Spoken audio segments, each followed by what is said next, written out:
Hey guys, tonight we settle into a room that smells faintly like warm dust and lamp oil, where a small clay tablet sits in your hands, like a pocket-sized universe, and you let your eyes drift over a list of kings whose reigns stretch so far. They feel like they belong to geology, not history, because we're exploring a calm what if. The Sumerian King List is a map of a forgotten epoch, not a GPS map with a chirpy voice, but a quiet guide made of names, cities, and time that might be doing something stranger than it admits. Most historians agree that the Sumerian King List is a later literary historical document compiled by scribes, and archaeology suggests it reflects ideology as much as memory, but historians debate the details. And tonight we'll treat the mysteries as interpretation and possibility, not certainty, because some parts are documented, some are interpretation, and some are gentle imagination. And yes, you probably won't survive this, in the sense that your modern attention span may attempt to escape through a window after minute 12, but you can just breathe and let it pass like a yawn. So before you get comfortable, take a moment to like the video and subscribe, but only if you genuinely enjoy what I do here. And as you're settling in, tell me your location and your local time in the comments, because I love seeing how far this late night little lantern glow reaches. Now, dim the lights, maybe turn on a fan for that soft background hum, and let's ease into tonight's journey together. You are sitting close enough to the lamp that the clay looks honey-coloured at the edges. You can almost feel the warmth of it, like the tablet has been sleeping near a fire for thousands of years, and it has opinions about being woken up. The room around you is quiet in that friendly way, the kind of quiet that says nobody is about to ask you to do math. And yet, here comes the math anyway, just not the kind you can complain about to your high school teacher. In your mind, you lay out a map table. Not a modern one with neat borders, but something older, made of imagination and mud brick, and the soft scrape of reed stylus on clay. You press little pins into it. City names become pins. Kish, Uruk, Awan, Hamazi. Names that sound like they were invented by someone who loves the letter K and the feeling of stepping into a warm river at dusk. Most historians agree that the Sumerian King List, in its surviving forms, was compiled in the early 2nd millennium BCE, probably drawing on older traditions, older city lists, older memories, and yes, older politics. The evidence we do have points to it being copied and recopied, adjusted and curated like a playlist that keeps getting rearranged by whoever controls the speakers. This is the mainstream safe anchor. You are not holding a neutral newspaper. You are holding a text that claims to tell you who ruled where, in what order, and for how long. And it does this with the confidence of someone who has never once been asked, "Are you sure about that?" Archaeology suggests that Mesopotamian kingship was deeply connected to temples, irrigation, labour and war, and that scribes worked inside bureaucracies that were very real and very busy. Most historians agree that the King List also functions like a legitimation tool, a way of saying this city has the right to lead because the kingship has come to it, because the line runs through it, because history basically has signed the paperwork. And if you've ever tried to get anything approved by modern bureaucracy, you can respect the ancient desire to say, no, really, we were always in charge, it's right here on the list. You almost hear a scribe sigh and reach for another lump of clay, like, fine, I'll write it again. But then you glance at the earliest part, and your calm little room gets a soft shimmer of weirdness. The reigns are enormous, not just long, mythically long, tens of thousands of years.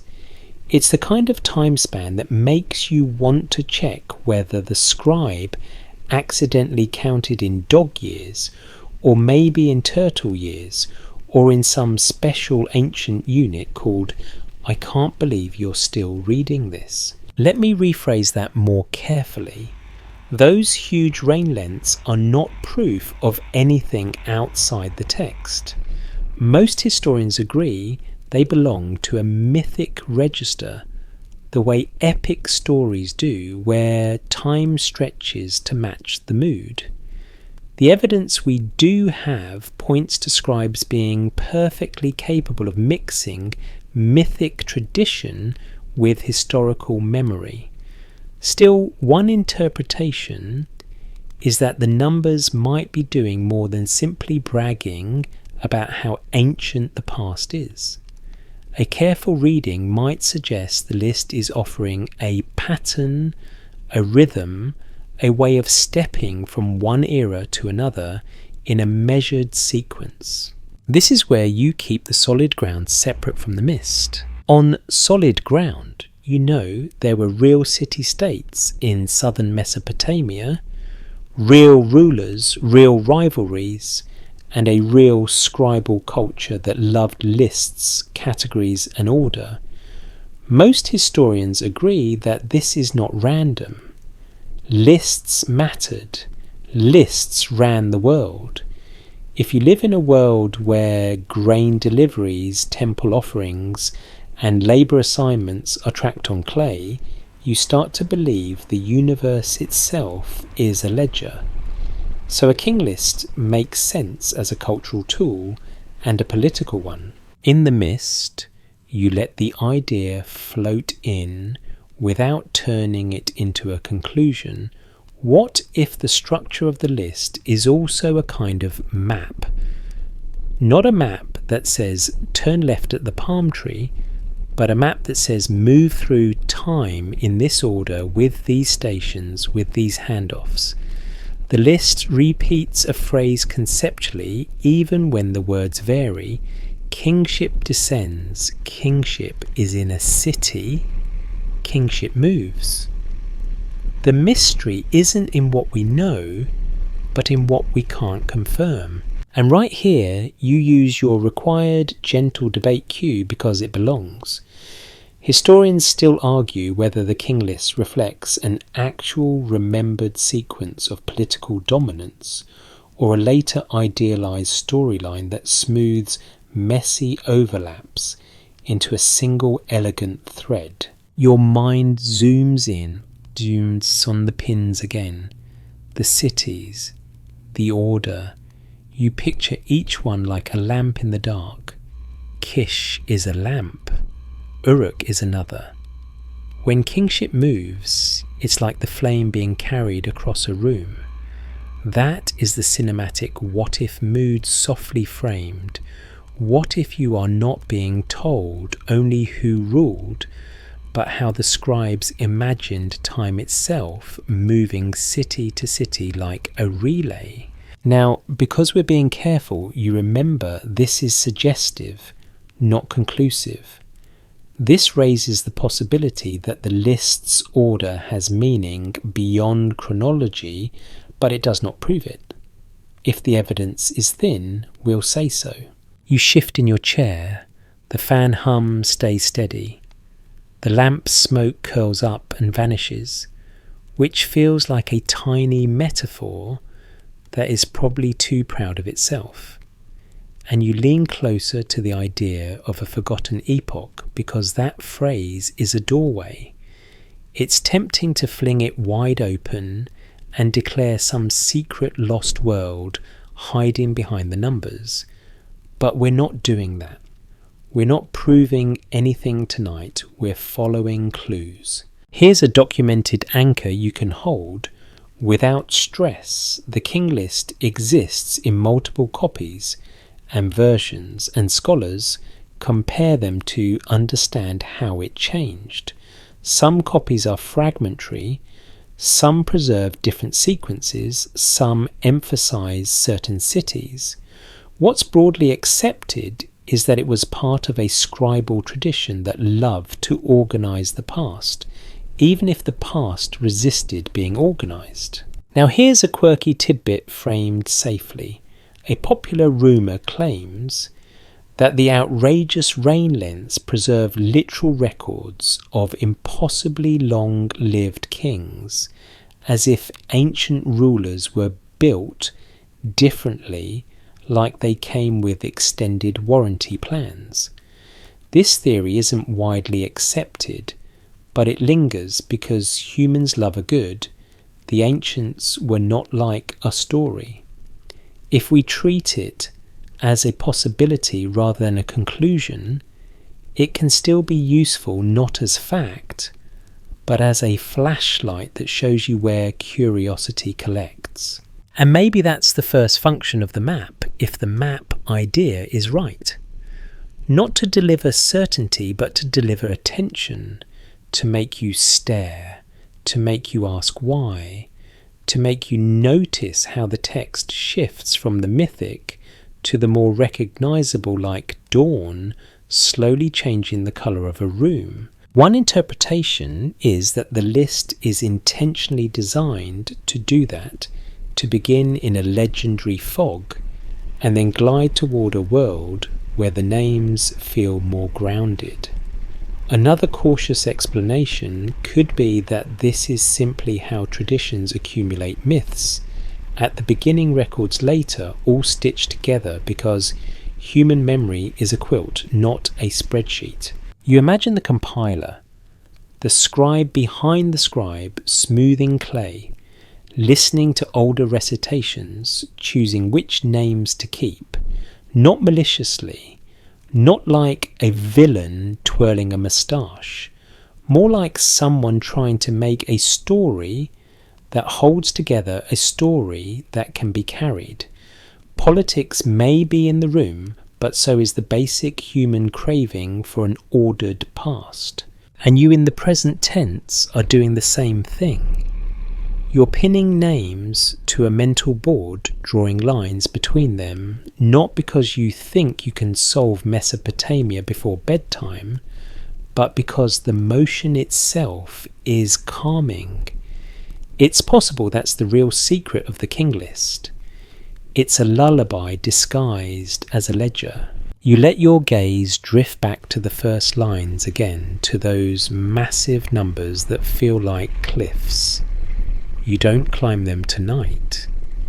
You just trace them with your mind, like tracing raised letters on a sign in the dark.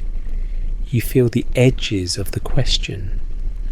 What if the story is pointing at something else? Not a hidden truth, a puzzle, an open question, a debated interpretation, a soft invitation to imagine time differently, while keeping your feet on the ground of what archaeology suggests, and what most historians agree is plausible.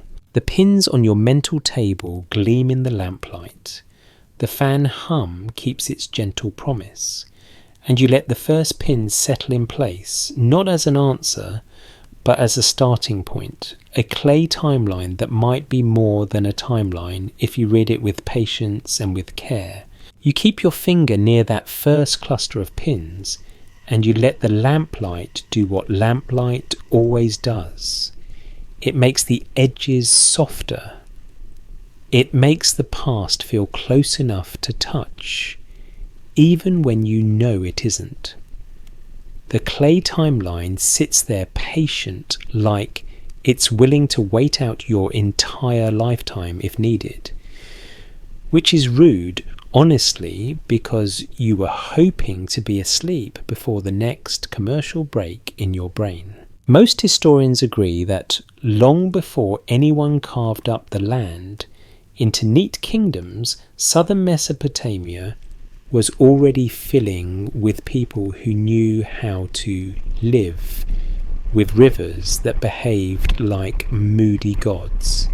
Archaeology suggests that early communities formed on the alluvial plain building up, tells those layered mounds of human living as mud brick houses collapsed and were rebuilt again and again, like the world's slowest home renovation show.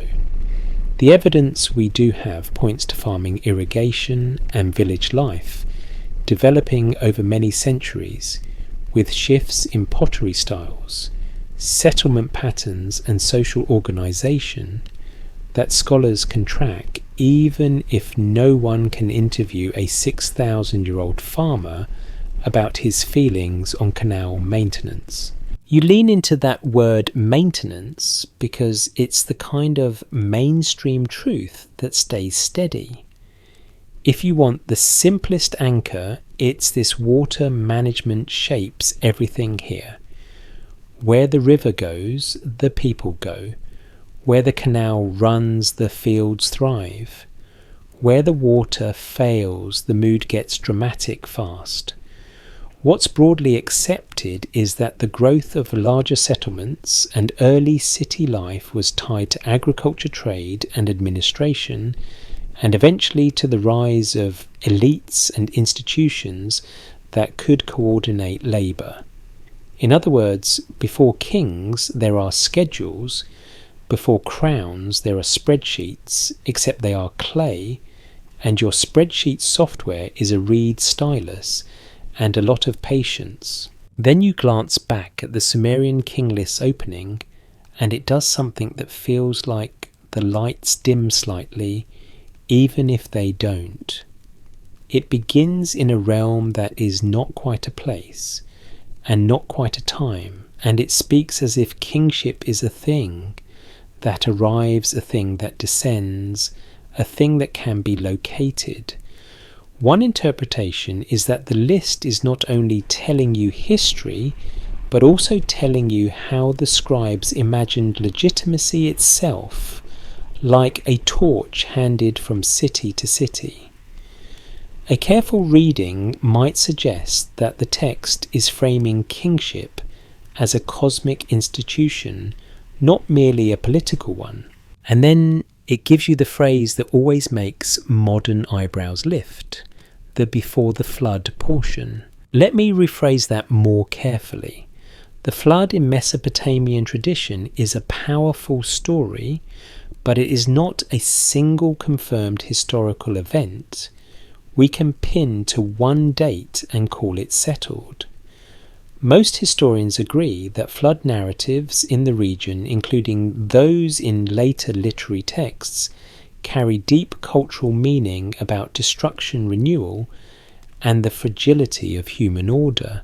Archaeology suggests that major floods happened repeatedly in river environments, sometimes leaving flood deposits in certain places at certain times, but not as one universal layer that covers the whole land like a neat blanket.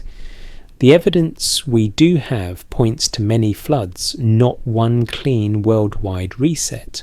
So why does the King List split time into before and after? A more cautious explanation could be that this is symbolic storytelling, a way of dividing the unreachably ancient from the more reachable past. One interpretation is that before the flood acts like a border on our imagined map, a shoreline where solid ground becomes fog. And what if you are walking that shoreline tonight, stepping carefully where myth and record overlap like thin ice? not trying to sprint across, not trying to declare the ice unbreakable, just listening for the quiet creak of uncertainty. Historians still argue whether the before the flood segment preserves faint echoes of real early rulership traditions, or whether it is mainly a literary device that lets later cities claim a deeper, almost cosmic pedigree. You let that debate sit in the room like another warm object, not threatening, just present. The fan hum keeps going. The lamp keeps its gentle hiss. You stay in the second person because you are here now, holding the question the way you hold a mug, carefully because it's hot.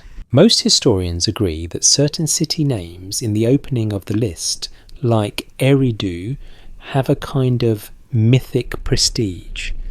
Archaeology suggests Eridu is one of the earliest major sites in southern Mesopotamia, with long sequences of occupation that speak to deep antiquity. The evidence we do have points to early temples and ritual life, to communities that organize themselves around sacred spaces, water, and the labor of daily survival. What's broadly accepted is that by the late 4th millennium BCE, the Uruk period sees major urban growth and increasing complexity, with administrative devices like seals and early writing emerging over time.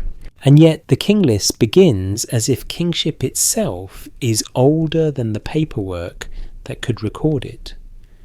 That tension is your shoreline. On the solid side, you have archaeology and texts that show how administration evolves. On the misty side, you have a narrative that says order descends, that the first kings reign for impossible spans, that the flood divides ages. If the evidence is thin, we'll say so. It's possible the scribes are using a mythic frame to make the past feel properly enormous, because small origins do not impress an audience that wants grandness.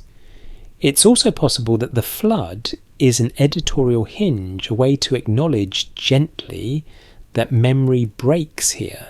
And this is where you allow yourself one small sleepy joke because you deserve it. The flood is basically the ancient version of my dog ate my homework. Except the homework is a whole civilization and the dog is a river the size of your patience. You picture early communities on the plain. You smell wet reeds and fresh mud brick. You hear the slap of water in canals. Archaeology suggests that people used reed boats, cultivated grains, raised animals, and traded for materials that the plain did not provide, like stone and metal. The evidence we do have points to networks, to exchange, to the slow weaving of a world that eventually supports kings, temples, and armies. Most historians agree that writing appears gradually with tokens and impressed marks, and then more complex signs, and that early writing is tightly linked to accounting. So when the King List speaks of kingship before the flood, one interpretation is that it's placing authority in a mythic ocean of time, like it wants you to feel that rulership is as old as the rivers. A careful reading might suggest the list is building a bridge from cosmic order to civic order. It's possible that the early segment is not meant to be measured in literal years, but in symbolic weight, in the heaviness of deep time. Now you introduce a quirky tidbit carefully framed, because bedtime minds love a sparkle. A fringe idea proposes that the enormous reign lengths are not symbolic at all, but literal, and that the early kings were somehow different beings, whether semi-divine, technologically enhanced, or simply operating under a different timekeeping system. This theory isn't widely accepted, but it survives because big numbers make people feel like they've discovered a trapdoor under the ordinary story. If we treat it as a possibility rather than a conclusion, it can remind you how easily humans confuse awe with evidence. And you can feel yourself wanting to slide into the trapdoor. You can feel that cozy thrill. So you steady yourself with the truth ladder, even if you don't name it. Some parts are documented, some are interpretation, and some are gentle imagination. We'll keep the solid ground separate from the mist. Here comes joke number 2, light and harmless. If those early rains were literal, the royal retirement plan would be unbelievable like. Congratulations, you've served your kingdom faithfully for 28 and 800 years. Please enjoy this complimentary reed mat and a lifetime supply of barley. Even your lamp seems amused, flickering once as if it approves. Now you drift back to the shoreline image because it fits the mood and it fits the promise. You imagine time as a coast. Behind you the sand holds footprints, small and readable, the later kings. The closer records the world, where names begin to match other sources more comfortably. Ahead of you the sea is dark. The waves are myth, and somewhere out there is the before, the place where stories float free of dates. The flood is not a monster tonight.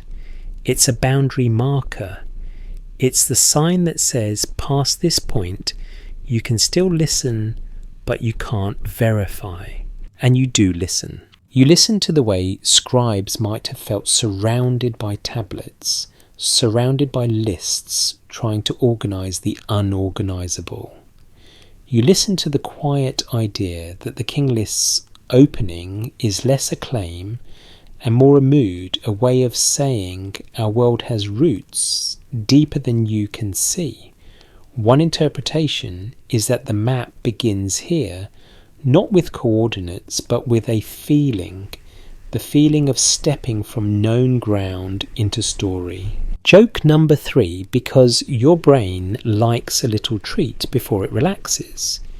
You are basically doing ancient fieldwork from your pillow, which is the most efficient expedition in human history. No blisters, no sand in your shoes, and the only danger is accidentally dropping your phone on your face. And as the fan hum continues, you let the pins sit, you let the shoreline stretch, you let the flood remain a gentle dividing line, and you move forward into the next layer of this clay map, calm, curious and careful, not to mistake mist for stone. You stay near that shoreline of uncertainty, but your attention begins to drift inland toward the places that feel more solid under your feet. The places where mud brick walls stand tall enough to cast shadows, and where a city can wake up like an engine coughing smoke, clattering tools and suddenly turning into a living thing, with a heartbeat made of footsteps. Most historians agree that by the time we reach the early dynastic world, southern Mesopotamia is not a quiet patchwork of villages anymore. It is a landscape of competing city-states, each with temples, canals, workshops, and leaders trying to keep the whole machine from shaking apart. Archaeology suggests that places like Uruk become major urban centres earlier and later than other cities like Kish, Lagash, and others rise and fall in importance depending on politics, resources, and the stubborn reality that rivers do not care who is in charge. The evidence we do have points to a world where a king is not only a warrior, but also an organizer of labor, a patron of temples, and the person whose name gets stamped into bricks like a brand, because if you build a wall, you want everyone to know you built it. You keep your eyes on the King List again, and now the city names feel like they have more weight. They are no longer just mythic lamps in the fog. They are places where archaeologists dig. They are places with layers. They are places with trash pits and pottery and seal impressions, which is the closest thing the ancient world has to a paper trail, except it is literally baked into dirt. What's broadly accepted is that the King List presents kingship as moving from city to city, almost like it is a sacred object being carried along a route. Most historians agree that this is not an objective chronicle in the modern sense, but it may preserve some memory of shifting political dominance, even if it simplifies and smooths. It is possible that the list is doing two jobs at once, telling a story of authority and also making an argument about legitimacy. Now you let your imagination do something gentle. You imagine the map table in your mind and you push the pins closer together until they begin to resemble a route. Kish is a pin, Uruk is a pin, is a pin. Each one is a stop where kingship rests for a while, like a traveller setting down a bag, catching a breath, then moving on. One interpretation is that the sequence is more than a simple timeline. A careful reading might suggest it is a model of how the scribes believe order should travel, not randomly, but in a meaningful pattern. And then you remind yourself softly, because this is how we keep it safe and honest. That's a possibility, not a certainty. Historians still argue whether the King List's city sequence reflects real shifts in hegemony across the region, or whether it mainly reflects later editorial choices that favour certain cities and dynasties for political reasons. That debate is the fan hum in the background, steady, not irritating, just there. You do not need to solve it to enjoy the quiet. You only need to notice how the list frames the movement of power, almost like a river channel being redirected. Most historians agree that Kish holds an important place in early tradition. Even when later cities become famous, Kish keeps returning in the story like a familiar face at a party you did not want to attend but somehow keep attending anyway. Archaeology suggests Kish was a significant settlement in the north of southern Mesopotamia, positioned to connect different zones. The evidence we do have points to the idea that early Mesopotamian politics were not centralized but competitive and regional, with multiple centers of influence. Uruk, meanwhile, carries a different kind of gravity. Archaeology suggests Uruk is among the earliest truly urban sites, with monumental architecture and evidence of complex administration, especially in earlier phases. What's broadly accepted is that the Uruk period shows dramatic social and economic change, including new forms of organisation and the spread of cultural influence. Later tradition also ties Uruk to famous stories which can blend myth and memory in ways that are powerful but not always easy to verify. You shift your gaze from pin to pin and you think about what it means for a list to choose cities as its milestones. The list could have been organised by family lines or by regions or by something like the kings we liked best. Instead, it keeps anchoring kingship to cities, as if cities themselves are the bones of history. One interpretation is that the list is teaching you how to think, not only who to remember. It is possible the scribes want you to imagine Mesopotamia as a landscape where authority is portable, but always located, always attached to a place you can point to, even if you cannot always trust the order. You can almost smell the city now. Wet brick after a canal spill, smoke from kiln fires, a tang of beer brewing in a courtyard because, yes, you are in Mesopotamia and your luxury item is fermented grain. Most historians agree that daily life in these cities is anchored in agriculture and temple economies, with rations, labour crews and workshops.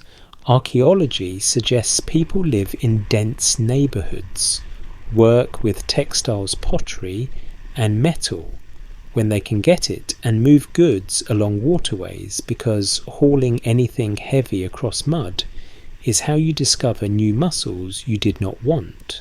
Here comes joke number 1, very gentle. You are basically watching the ancient world invent the city, and somehow they do it without zoning boards, which feels like a miracle that may deserve its own mythic reign length. Now keep the solid ground separate from the mist. On solid ground, the city-state model is well supported. On the misty side, you let yourself ask the cinematic question, what if each dynasty in the King List is a waypoint you could navigate by, like stops on a long night, walk through deep time, not because it is literally a map with coordinates, but because it behaves like one. It gives you an order of stations. It tells you where kingship rests. It suggests motion. The evidence we do have points to scribes caring deeply about order, sequence and legitimacy. That matters because a map is not only about geography, a map is also about meaning. A subway map is not the city itself, it is a simplified story of how to move through it. One interpretation is that the King List is like that, a simplified story of how power moves, and in simplifying it, it reveals what the culture values. You look at Kish again and you imagine it as a hinge, a place where influence swings. You look at Uruk and you imagine it as a furnace generating cultural heat. You look at the gaps because lists always have gaps. They have missing names, missing overlaps, missing messiness. A more cautious explanation could be that the list smooths things because it is meant to be recited, taught, copied, and used, not argued over like a modern footnote. War. If the evidence is thin, we'll say so. We cannot treat the sequence as a perfect chart of actual political control. Now here is a quirky tidbit framed safely. A popular rumour claims that the King List is arranged like a hidden route, where if you connect the cities in order, you get an intentional pattern, maybe even a shape that points to a sacred centre or a lost homeland. This theory isn't widely accepted, and the evidence is thin, but it shows how the human mind loves to turn sequences into secrets. If we treat it as a possibility rather than a conclusion, it can still be useful as a reminder to read carefully, not greedily. Joke number 2, because you need a little air in the room. Your brain sees a list of city names and immediately wants to play connect the dots like it is back in kindergarten, except the dots are 4,000 years old and your crayon is a flashlight made of vibes. You soften back into mainstream ground. Archaeology suggests that these cities are connected by trade and conflict, by shared culture and fierce rivalry. Most historians agree that early dynastic Mesopotamia is a world where kings build walls, sponsor temples, and compete for prestige. The evidence we do have points to inscriptions and archaeological layers that show destruction, rebuilding, and political shifts, though rarely in a clean order. And that is why the list feels so soothing even when it is not fully reliable. It offers a single line through a tangled forest. You bring your attention to the lamplight again, the way the clay glows at the edges. You notice how calm it is to have a sequence, even if the sequence is partly an argument. One interpretation is that the list is a bedtime story for a society that fears chaos because rivers flood enemies, raid crops fail, and the world always threatens to unravel. A list is a thread you hold on to. Joke number 3, very soft. In a land where the river can rearrange your entire week, the most rebellious act might be making a tidy list and insisting the universe follow it. You let that land in and you keep walking. The pins remain city by city, not as proof of a hidden truth, but as clues to how memory is organised. The mystery isn't in what we know, but in what we can't confirm, and you are content to let the question glow gently, like the lamp smoke curling upward, disappearing before it can become a certainty. You keep walking, that mental rote pin to pin, and the air feels a little warmer now, like you've moved from the riverbank into the heart of the city where fires burn all day and the walls hold heat. The clay timeline in your hand is steady, but the numbers on it, those impossible rain lengths near the beginning, keep tugging at your sleeve like a child who refuses to stop asking why. Most historians agree that the earliest rain numbers in the Sumerian King List belong to a mythic style of storytelling. Archaeology suggests that when scribes wrote about deep antiquity, they often used forms and patterns that were as meaningful as they were factual. The evidence we do have points to the fact that Mesopotamian scribes were not confused about reality, they were skilled at writing in different registers, and a king reigning for 2800 years is not the same kind of statement as a grain delivery recorded for Tuesday. Still, one interpretation is that the numbers might be communicating something beyond simple exaggeration. A careful reading might suggest the list uses scale repetition and rhythm to create a sense of structured time, like a metronome set to a pace too slow for any human heartbeat. And what if the math is less about literal years and more about distance between lost eras, measured not in miles but in symbolic steps? Let me rephrase that more carefully. This might support the idea that the numbers encode a pattern, but it is not conclusive. The mystery isn't in what we know, but in what we can't confirm. Now you do the one thing your sleepy brain both loves and hates. You look at the structure of the numbers. You imagine the scribe's mind not as a chaotic cloud, but as a careful grid.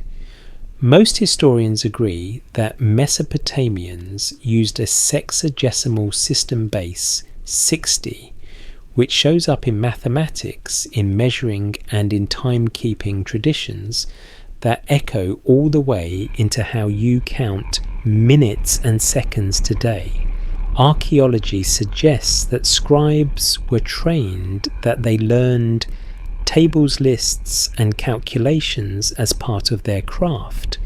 The evidence we do have points to a culture where numbers are not only practical, but also prestigious, almost poetic. So when the King List gives you those massive reigns, a more cautious explanation could be that they are stylized using meaningful numerical structures, perhaps influenced by the base 60 system. One interpretation is that the numbers are designed to feel orderly, not random, even if they are not historical in the modern sense.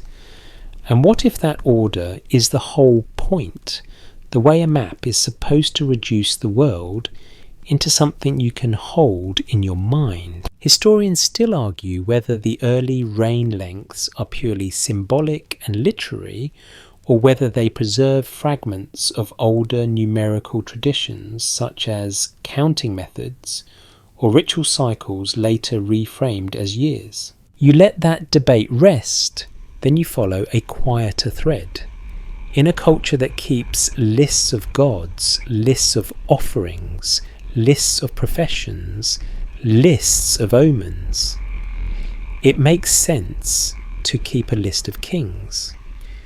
And in a culture that loves numerical harmony, it makes sense that the earliest kings, the ones closest to the cosmic origins, would be wrapped in numbers that feel cosmic too. Here's a mainstream anchor you can hold without strain. What's broadly accepted is that early Mesopotamian kingship is deeply tied to religion and ideology, and the King List likely expresses that by treating kingship as something granted, something that belongs to a city by divine order. The evidence we do have points to the idea that texts were used to frame authority, not only recorded. Now, because we're building the map idea carefully, you imagine the list as a long trail marker system. The cities are the poles, the kings are the names painted on them. The reign lengths are the distances written beneath, not necessarily literal, but indicating scale. A careful reading might suggest that the earliest part is set in a different measurement unit, like a different terrain on the map. The terrain is mythic, so the distances are mythic. Joke number 1, light and sleepy. It's like the first part of the list is measured in forever, and then later the scribes finally switch to a more reasonable unit called "please let me go to bed." You keep your feet on solid ground again. Archaeology suggests that our ability to reconstruct timelines gets stronger as we approach periods with more inscriptions, more datable layers, and more cross-references between texts. Most historians agree that the King List becomes more historically plausible in its later sections with reign lengths that look human, not cosmic. The evidence we do have points to increasing overlap with other sources, though it is never perfect. So one interpretation is that the list is not a single kind of document. It's a stitched fabric. The mythic segment uses numbers to communicate grandeur and legitimacy. The later segment uses numbers that might be closer to administrative record. A more cautious explanation could be that later scribes rationalized earlier traditions, smoothing them into something that looks like a continuous line. Now you let yourself consider a cinematic what if clearly framed. What if the shift in numbers is not just a shift from myth to history, but a shift between epochs, like crossing a border on that imaginary map table? What if the enormous reigns are a way of saying the world before the flood, before the reset, before the remembered cities is not your world? It's another layer. That's a possibility, not a certainty. Here's the quirky tidbit, framed gently. A fringe idea proposes that the rain lengths are astronomical, that they encode cycles of planets, star periods, or long calendrical counts, and that the names of kings might be placeholders for cycles rather than people. This theory isn't widely accepted, and the evidence is thin, but it appears in popular discussions because ancient astronomy was real and because humans love to imagine secret codebooks. If we treat it as a possibility rather than a conclusion, it can encourage you to notice how often ancient societies linked rulership and the heavens even in symbolic ways. You glance up as if the ceiling could show you stars through plaster, and you think about what's broadly accepted regarding Mesopotamian skywatching. Archaeology suggests that later Mesopotamians kept careful records of celestial observations, and most historians agree that astronomy and astrology became sophisticated over time.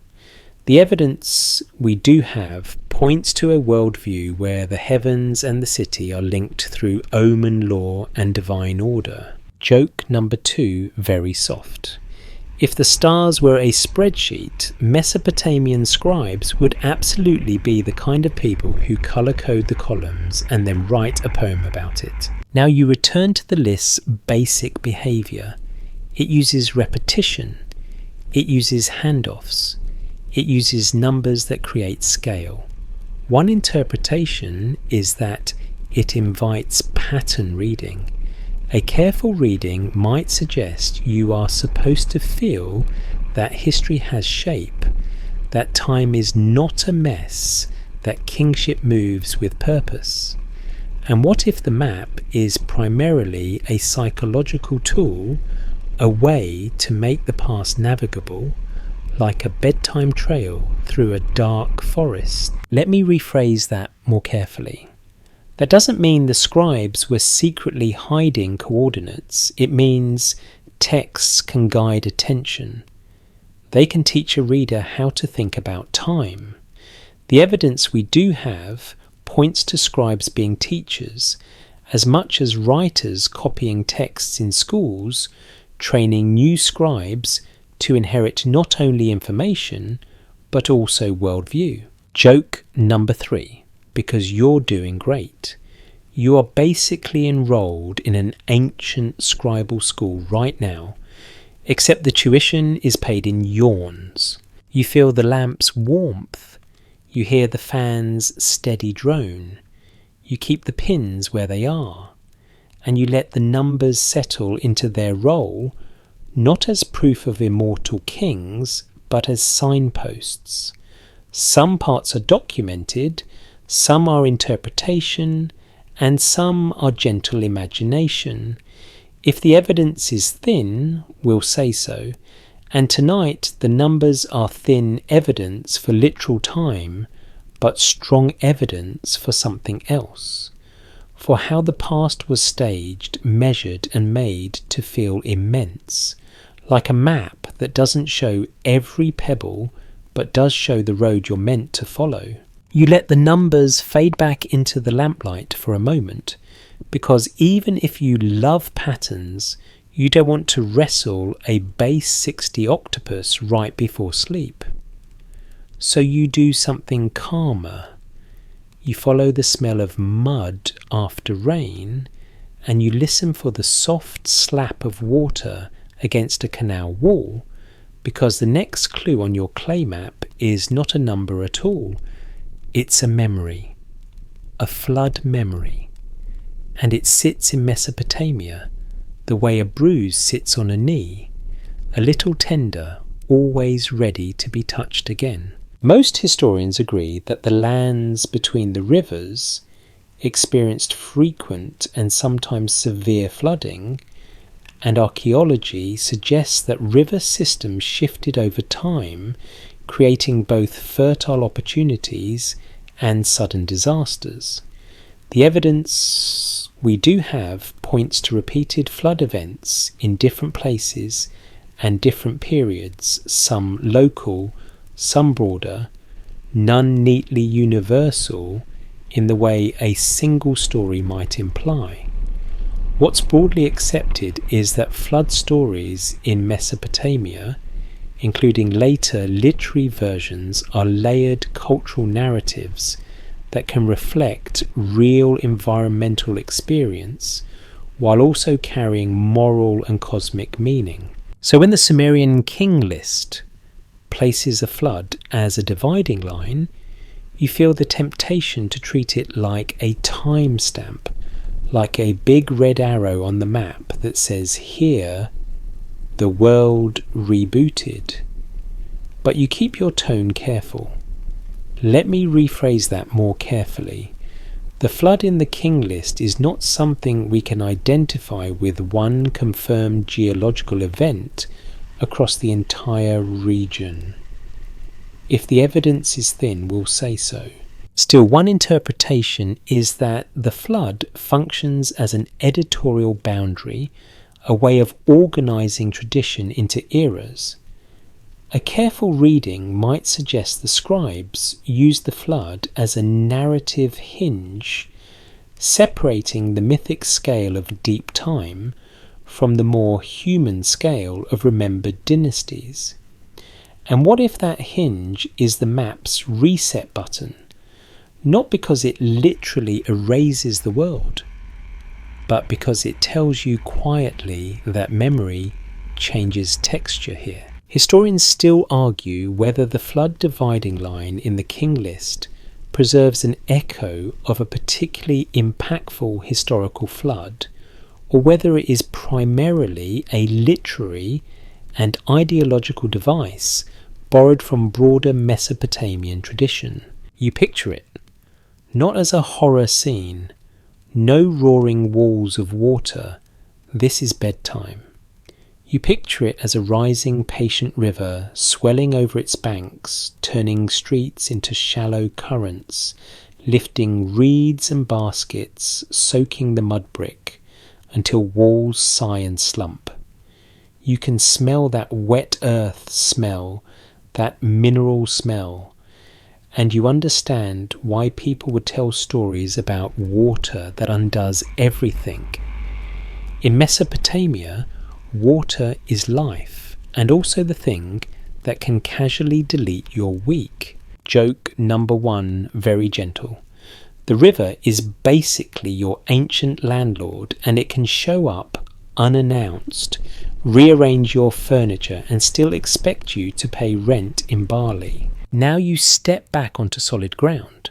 Archaeology suggests that settlements on the alluvial plain had to adapt to floods by building on raised ground, maintaining canals, and rebuilding structures when needed. The evidence we do have points to long sequences of rebuilding layer upon layer, which is why tells exist at all. Most historians agree that environmental instability shaped politics because a city that controls irrigation controls food, and food controls everything. What's broadly accepted is that this kind of world produces strong institutions, and it also produces stories that make sense of chaos. So here's the map possibility framed gently.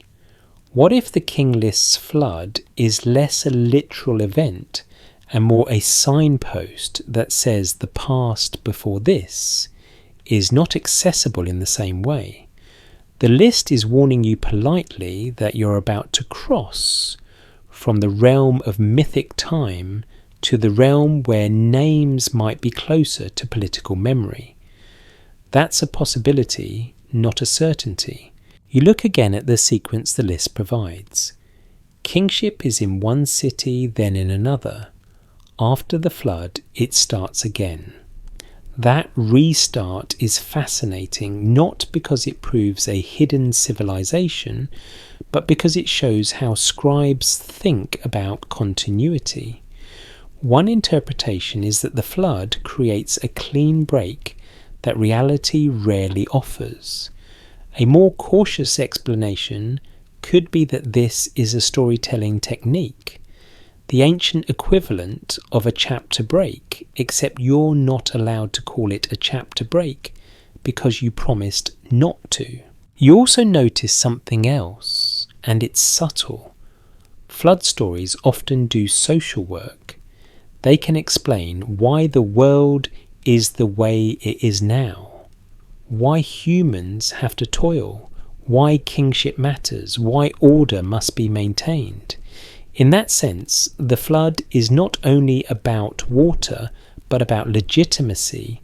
If you can say, after the flood kingship returned here, you're saying, we were chosen again. That's not a fact claim, it's an interpretation of the text's function, and it fits the broader pattern of how ideology works. Now the quirky tidbit framed safely. A popular rumour claims that flood narratives preserve a memory of some dramatic global catastrophe, maybe even an event from far beyond Mesopotamia, and that the King List's flood is a coded reference to that. This theory isn't widely accepted, and the evidence is thin, but it persists because a single grand flood feels emotionally satisfying, like a simple answer to a complicated landscape of many local floods. If we treat it as a possibility rather than a conclusion, it can remind you how stories scale up experiences, turning repeated smaller disasters into one iconic moment. You can feel your brain wanting to do the cinematic thing to imagine a lost world before the flood, a forgotten epoch where the cities were different, where the kings ruled for ages, where everything was arranged like a dream. And you are allowed to imagine it as long as you keep the labels soft. Some parts are documented, some are interpretation, and some are gentle imagination. So you imagine it gently. You imagine that before as a hazy shoreline, the one you've already walked, but now it becomes a landscape you can almost see. A lower plain, different river courses, settlements made of reeds and mud that leave fewer traces. People whose names are not preserved because writing is not yet doing its bureaucratic magic. You imagine leadership existing because humans organise, but not in the tidy way a later list suggests, and you imagine that when later scribes look back, they want to give that haze a structure, so they assign it kings' reigns, cities, and an ending the flood. Let me rephrase that more carefully. This is not a claim about an actual lost civilization. It's a way to understand why a culture might tell the story this way. It's possible that the flood is a narrative solution to a historical problem. You cannot connect the deepest past to the present with evidence, so you connect it with myth. Joke number 2, soft and modern. Honestly, the flood is also the ancient version of, sorry, I didn't text back. My whole era got reset, and somehow that excuse still feels a little dramatic. Now you return to the mainstream again. The evidence we do have points to the fact that Mesopotamia's landscape changed over millennia with shifting river channels and settlement patterns. Archaeology suggests that some cities rose because they were well positioned on waterways and trade routes, and fell when conditions changed. Most historians agree that political fragmentation and competition were normal, not exceptional. So when you read a list that shows kingship moving cleanly from city to city, you remember that the clean movement is a model, not necessarily reality. And yet models matter, maps matter. A subway map is not the city, but it gets you where you need to go. So you hold the flood in your mind as a map symbol, not a disaster scene, a symbol, a line, a hinge, a restart point, a reminder that time is not evenly recorded and that stories step in where records thin out. Historians still argue whether the King List's structure is mainly political propaganda for later dynasties or whether it also preserves a deeper cultural memory of how Mesopotamians experienced time as a sequence of fragile orders repeatedly threatened by chaos. You listen to that, fragile orders.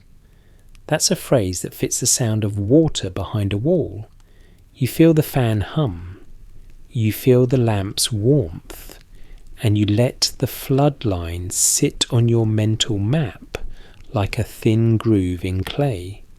Your finger traces it once gently, then moves onward, because after the flood, kingship returns, and the route continues city by city, pin by pin, with the quiet promise that even if the world breaks, people will still make lists, rebuild walls, and try again. Joke number 3, whisper light. Human history is basically one long. Have you tried turning it off and on again, except the device is civilization and the reset button is a river? Your finger lifts from the flood line on the clay, and when it comes down again, it lands on a name that feels like a hinge in the story, a city that keeps popping up, like it owns the place. Because in the King List, Kish doesn't just appear, it returns. And the way it returns is interesting, like the list is telling you quietly, if you want to understand how authority moves, start here, with the first hinge on the route. Most historians agree that Kish held a prominent place in early Mesopotamian tradition, even when later cities became more famous in other ways. Archaeology suggests Kish was a significant settlement with a long occupational history, positioned in a way that could connect northern and southern zones of the alluvial plain. The evidence we do have points to the fact that early political power in Mesopotamia was not a single pyramid with one king at the top, but a shifting web of city-states with changing influence. What's broadly accepted is that Kish becomes in later memory a kind of first among cities, at least in the storytelling of kingship. Now you settle into the texture of that memory. You imagine Kish not as a glamorous place, but as a practical one. Streets of packed earth, courtyards where barley dries, the low sound of donkeys complaining because donkeys are committed to their brand. You smell kiln smoke and damp clay. You hear the slap of sandals in mud. This is not mythic space. This is the kind of place where someone is always repairing a wall. And then you glance at the King List again, and you notice the way it treats kingship. It is in Kish, then it moves. It comes back. It travels. One interpretation is that Kish functions as a symbolic origin point, a place where the story of kingship can begin in a recognizable human landscape after the flood line. A careful reading might suggest Kish is less a historical claim of first ever political dominance and more a narrative anchor, the first stable peg hammered into the clay timeline. Let me rephrase that more carefully. This might support the idea that the list is arranging memory with intention, but it is not conclusive evidence that Kish was objectively first in every sense. If the evidence is thin, we'll say so. Historians still argue whether Kish's privileged position in tradition reflects an actual early dominance in the region, or whether it mainly reflects later ideological preferences and scribal habits that elevated Kish for storytelling and legitimacy. You feel that debate like a soft tug, but you don't fight it. You let it be. Because the point tonight is not to win an argument. It's to follow the route and notice what the route reveals about how the past is framed. Most historians agree that early Mesopotamian kings used titles and claims to prestige that mattered as much as armies. Archaeology suggests that political authority is visible in monumental building, in inscriptions, in administrative systems, and in control of resources. The evidence we do have points to conflict alliances and competition across the plain. So when the King List centres Kish, one interpretation is that it is centering a concept, not only a place, the concept of legitimate kingship as something that can be handed down. You imagine the handoff. You imagine a ceremonial object, maybe a staff, maybe a crown, maybe nothing tangible at all, just a phrase, kingship is now here, spoken with the weight of tradition.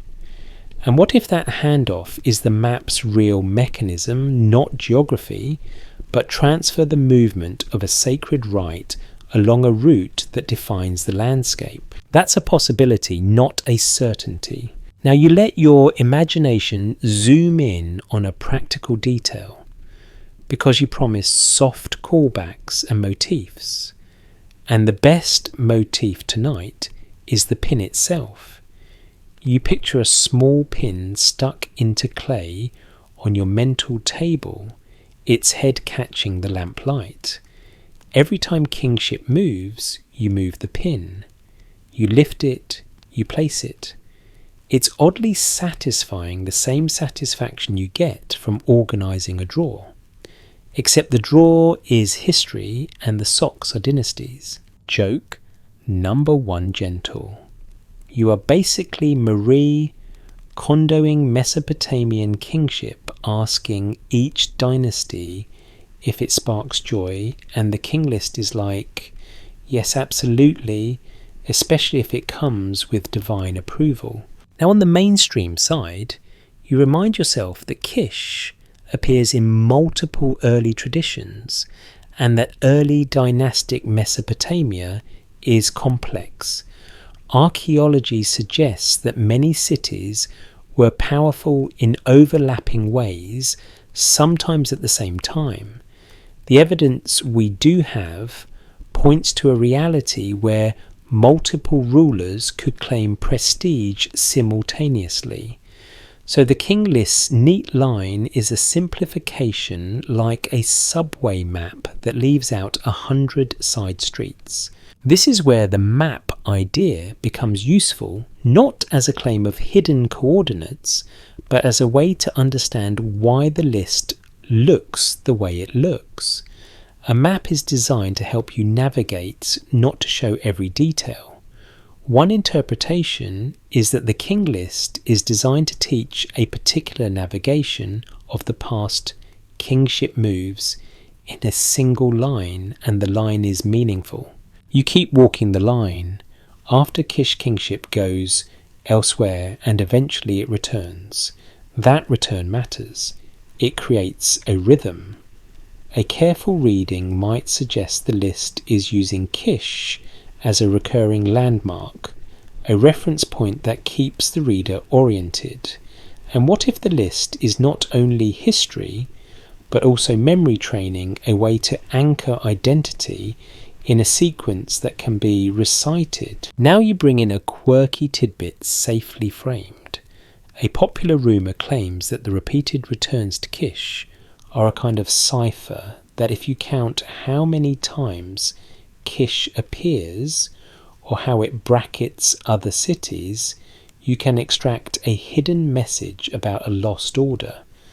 This theory isn't widely accepted, and the evidence is thin, but it shows how repetition invites code hunting. If we treat it as a possibility rather than a conclusion, it can still teach you something real. Scribes loved structured repetition, and structured repetition is how you make a text memorable.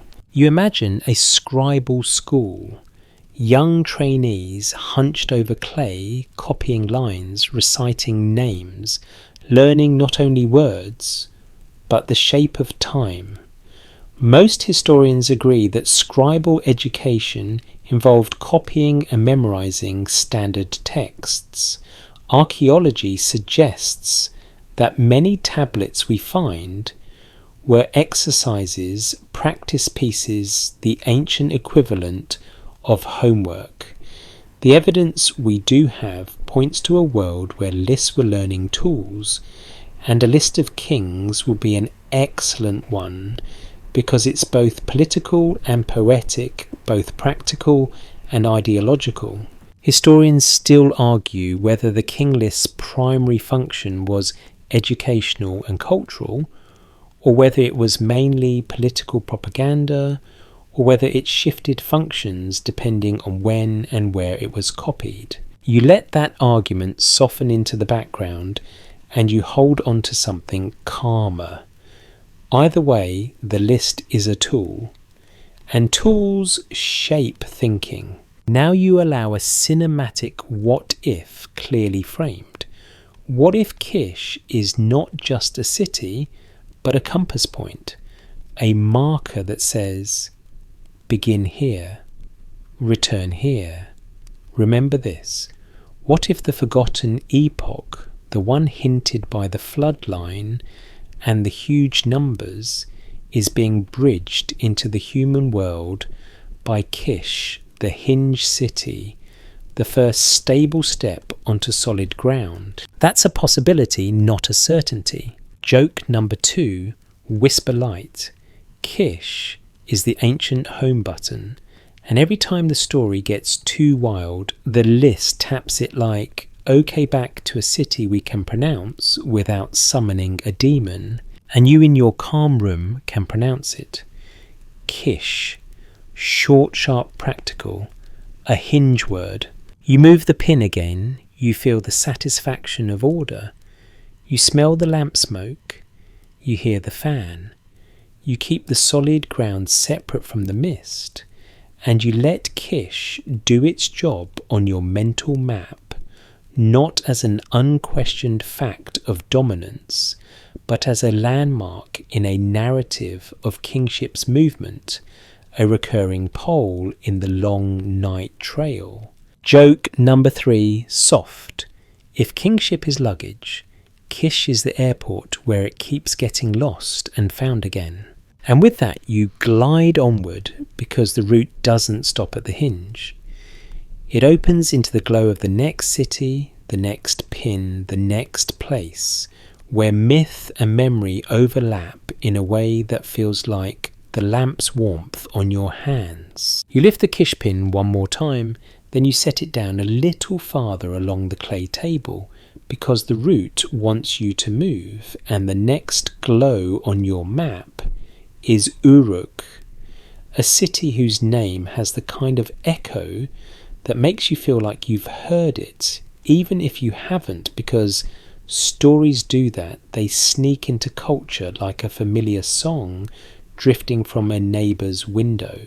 Most historians agree that Uruk is one of the most important sites for understanding early urban life in Mesopotamia, especially when you look back toward the late 4th millennium BCE and the developments that scholars connect to increasing complexity, monumental building, and early administrative systems. Archaeology suggests Uruk grew dramatically with large public structures and evidence for organisation that goes beyond a village scale.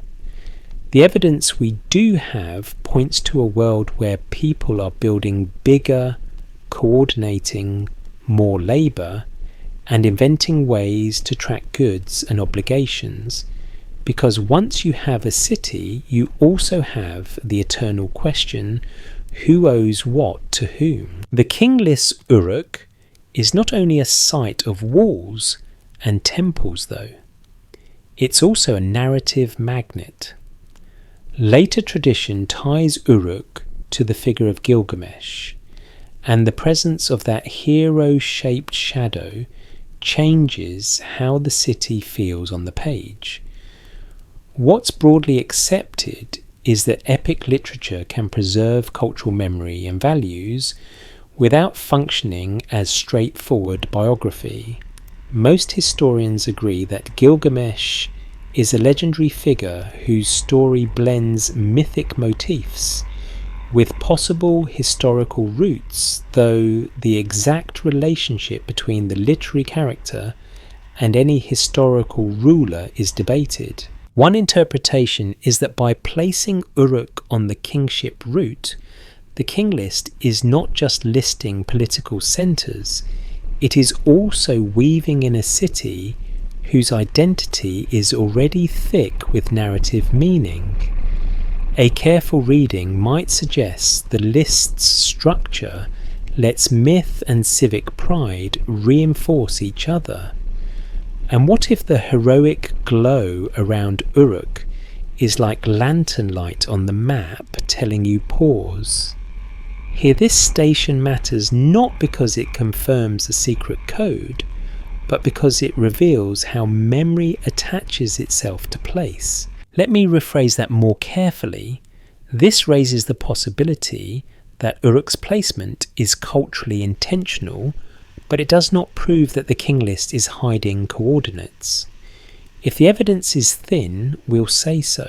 Historians still argue whether the King List's integration of legendary figures reflects a genuine attempt to preserve deep history, or whether it mainly reflects a later desire to connect political legitimacy with popular heroic traditions. You feel that debate in the background, like a soft radiator hum, and you keep going. You imagine Uruk at midday because you're a modern person and your brain likes lighting, sun on pale brick, dust in the air, a wide street leading toward a temple precinct. You smell bread baking somewhere and you hear the steady clink of pottery being set down, because daily life does not pause for legend. Most historians agree that early Mesopotamian cities had neighbourhoods, craft areas and temple complexes that anchored economic and religious life. Archaeology suggests that monumental architecture and administrative tools like seals and early writing were part of how institutions managed resources and labour. The evidence we do have points to the temple as both a sacred centre and an organisational hub. What's broadly accepted is that power in these cities was intertwined with religious authority and kingship, often positioned itself as serving the gods, or being chosen by them, or at least being on very friendly terms with them. So when the King List places kingship in Uruk, one interpretation is that it is also placing kingship in a certain kind of cultural mood, a city associated with walls, with greatness, with stories about ambition, mortality and the limits of power. A careful reading might suggest that the list uses Uruk as a narrative anchor, a place where the map glows brighter because the city has a mythic aura. Now you let yourself do a gentle cinematic what-if framed clearly as imagination.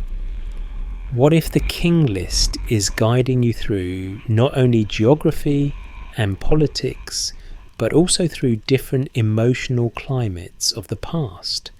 And Uruk is the station where the human desire for permanence gets written into stone and story at the same time. That's a possibility, not a certainty. Here comes joke number 1 soft. Uruk is basically the ancient influencer city, like, we built walls, we have epic poetry, we have administrative paperwork, and somewhere a smaller city is like, okay, but do you have indoor plumbing? And Uruk is like, we have vibes. You breathe and settle back into the mainstream. Archaeology suggests Uruk's importance is not only literary, its material visible in the scale of its remains, and the evidence of complex organisation. The evidence we do have points to a process of urbanisation that is gradual and uneven, not a single sudden invention. Most historians agree that many aspects of early state formation remain debated, including the exact pathways from temple institutions to kingship and the relationships among different cities. Historians still argue whether early kingship in cities like Uruk emerged primarily from military leadership, from temple administration, from elite households, or from some shifting combination that changed over time. You let that uncertainty stay gentle, like a blanket that doesn't itch, because uncertainty is part of the night story. The mystery isn't in what we know, but in what we can't confirm. Now you look again at the King List's behaviour. It gives you a sequence. It hands you kingship like a baton. It sometimes includes figures who live in the borderland between story and history. That choice is meaningful. One interpretation is that the scribes who shaped the list wanted continuity, wanted to stitch the heroic past into the political past, so the present could feel rooted. A more cautious explanation could be that heroic names were already widely known, and including them made the text more compelling, more teachable, more memorable.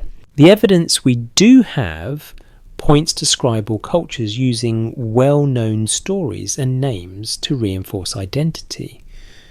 And Uruk is perfect for that because it sits at the crossroads of monumental reality and epic imagination. Now the quirky tidbit framed safely.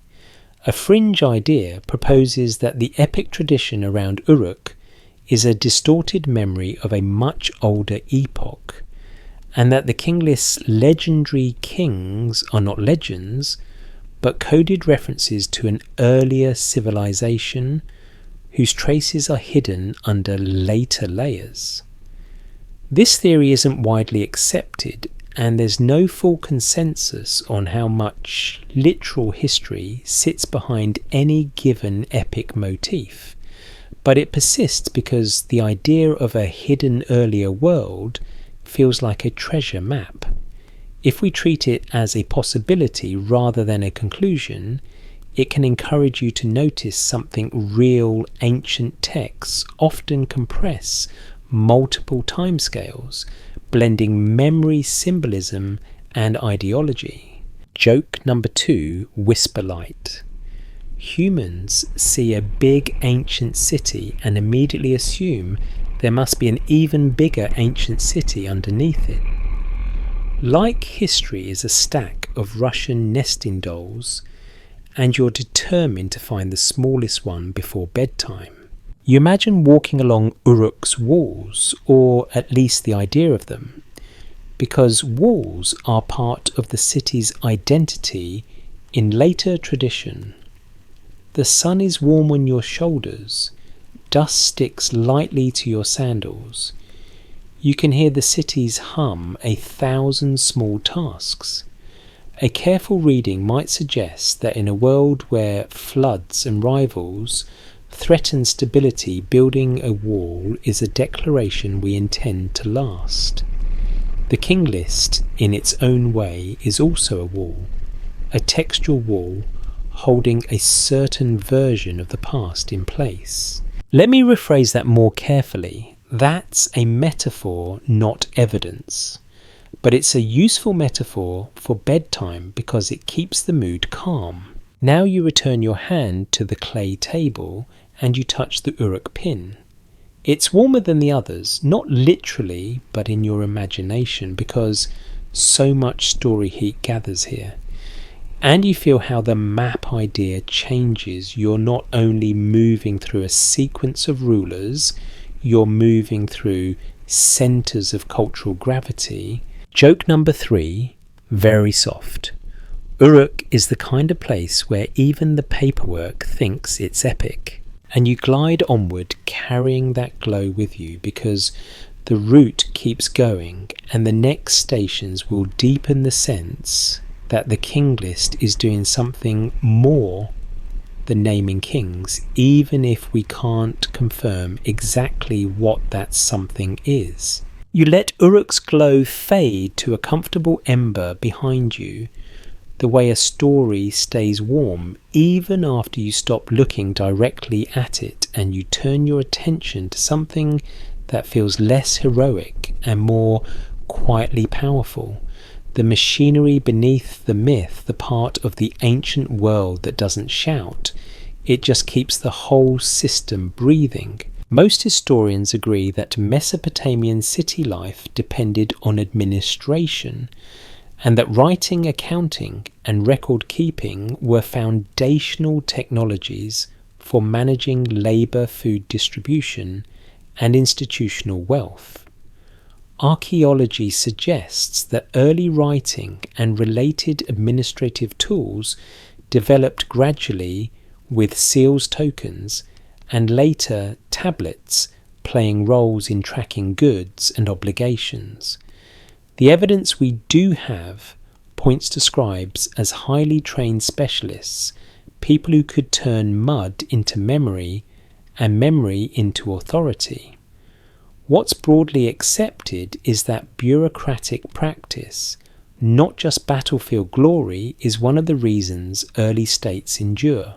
You imagine a scribe's workspace, a low bench, a reed stylus that feels smooth from use, a small bowl of water to keep clay workable, a pile of tablets drying on a shelf. The air smells like damp earth and smoke. This is the scent motif returning: lamp, smoke, wet clay, the quiet smell of order. Now you return to the King List with new eyes because it's easy to treat it as a dramatic roll call of rulers, but it is also unmistakably a list. It has the list energy. It has the someone organised this on purpose vibe. One interpretation is that the King List's structure imitates administrative ordering, making the past feel like a ledger that can be balanced. A careful reading might suggest that it's less a diary and more an index, a categorized timeline designed for copying, teaching, and political argument. Let me rephrase that more carefully. This might support the idea that the King List functions like an archive tool, but it does not mean it is literally an archive inventory. If the evidence is thin, we'll say so. Historians still argue whether the King List was primarily created for political legitimation, for educational use in scribal training, for temple or court ideology, or for some shifting mix of purposes that changed over time. You let that argument rest like a tablet drying, not ready to be handled yet. Most historians agree that scribal culture did not exist in a vacuum. Archaeology suggests that scribes were embedded in institutions, temples, palaces, and households that needed records. The evidence we do have points to writing being used first for practical things, rations, deliveries, work, crews, livestock, and only later for more literary and historical genres, though the boundaries blur. What's broadly accepted is that once you have writing, you also have the ability to freeze a version of reality and hand it to the future. So one interpretation is that the King List is a deliberate freezing. It takes a messy past and makes it orderly, a single thread. A more cautious explanation could be that the text reflects a tradition of compiling and reworking lists, with scribes drawing from earlier materials, oral recitations and political needs, then shaping them into something that feels cohesive. Now you let the map idea shift again. What if the map is not a geographic map at all, but a procedural map, a way to move through information? What if the King List is like a catalogue system for epochs, telling a trained reader, this is how you organise time, this is how you file kingship, this is how you locate legitimacy in the maze of memory? That's a possibility, not a certainty. Joke number 1 soft. The King List is basically the ancient terms and conditions of kingship, except people actually copied it carefully, which says a lot about human priorities. You picture a trainee scribe, eyes tired, hands smudged with clay, copying the list line by line. Names, cities, reign lengths. The rhythm of it becomes hypnotic, like counting sheep, except the sheep are kings and they all have suspiciously impressive resumes. That rhythm matters. A careful reading might suggest that the list is meant to be recited, memorized, internalized. It's possible that part of its power comes from repetition and cadence, the way the mind likes patterns. And this is where the forgotten epoch idea can be approached in a safe way. If you imagine the list as an information map, then the before the flood segment and the huge numbers might function like category labels like mythic antiquity, while the later segments function like remembered dynasties. In that sense, the list could be a map of memory layers, not a map of secret continents. Let me rephrase that more carefully. This is an interpretation of how the text might function. It is not a claim that the scribes intended a hidden puzzle. Some parts are documented, some are interpretation, and some are gentle imagination. Now the quirky tidbit framed carefully. A popular rumour claims that ancient scribes embedded codes in administrative texts hiding messages in lists and numbers, and that the King List is one of those coded documents. This theory isn't widely accepted and the evidence is thin, but it persists because people love the idea that the most boring looking texts are secretly the most exciting.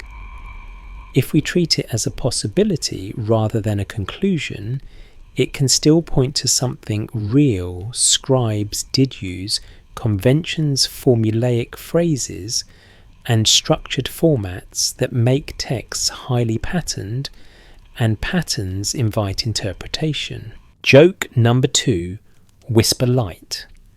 If you want to hide something, you put it in a spreadsheet, because nobody reads spreadsheets for fun except ancient scribes who apparently lived to prove us wrong. You shift back to mainstream ground. The evidence we do have points to scribes being essential to state power. Most historians agree that controlling records means controlling resources, and controlling resources means controlling people's lives. Archaeology suggests that temples and palaces managed large amounts of goods and labour requiring record systems. What's broadly accepted is that texts were not neutral, they were instruments. So when the King List claims kingship moves from city to city, it's not merely describing, it's prescribing. One interpretation is that the list creates an ideal of orderly transfer, a narrative of legitimacy that supports whoever can claim to stand at the end of that line. A more cautious explanation could be that different versions of the list reflect different political contexts, with edits and emphases changing to suit the needs of the time. Historians still argue whether the surviving copies reflect one dominant official tradition or multiple competing traditions that were later harmonized, partially harmonized, or never fully reconciled. You feel that? Multiple traditions, competing versions. That makes the map feel less like a single road and more like a set of overlapping trails in a forest.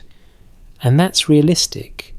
It also makes bedtime a little more interesting because you can imagine scribes in different cities shaping the list like a story they want to be true. You can almost see one scribe in one city muttering, "Obviously kingship belongs here," while another scribe somewhere else says, "Sure, but let me just adjust this sequence real quick."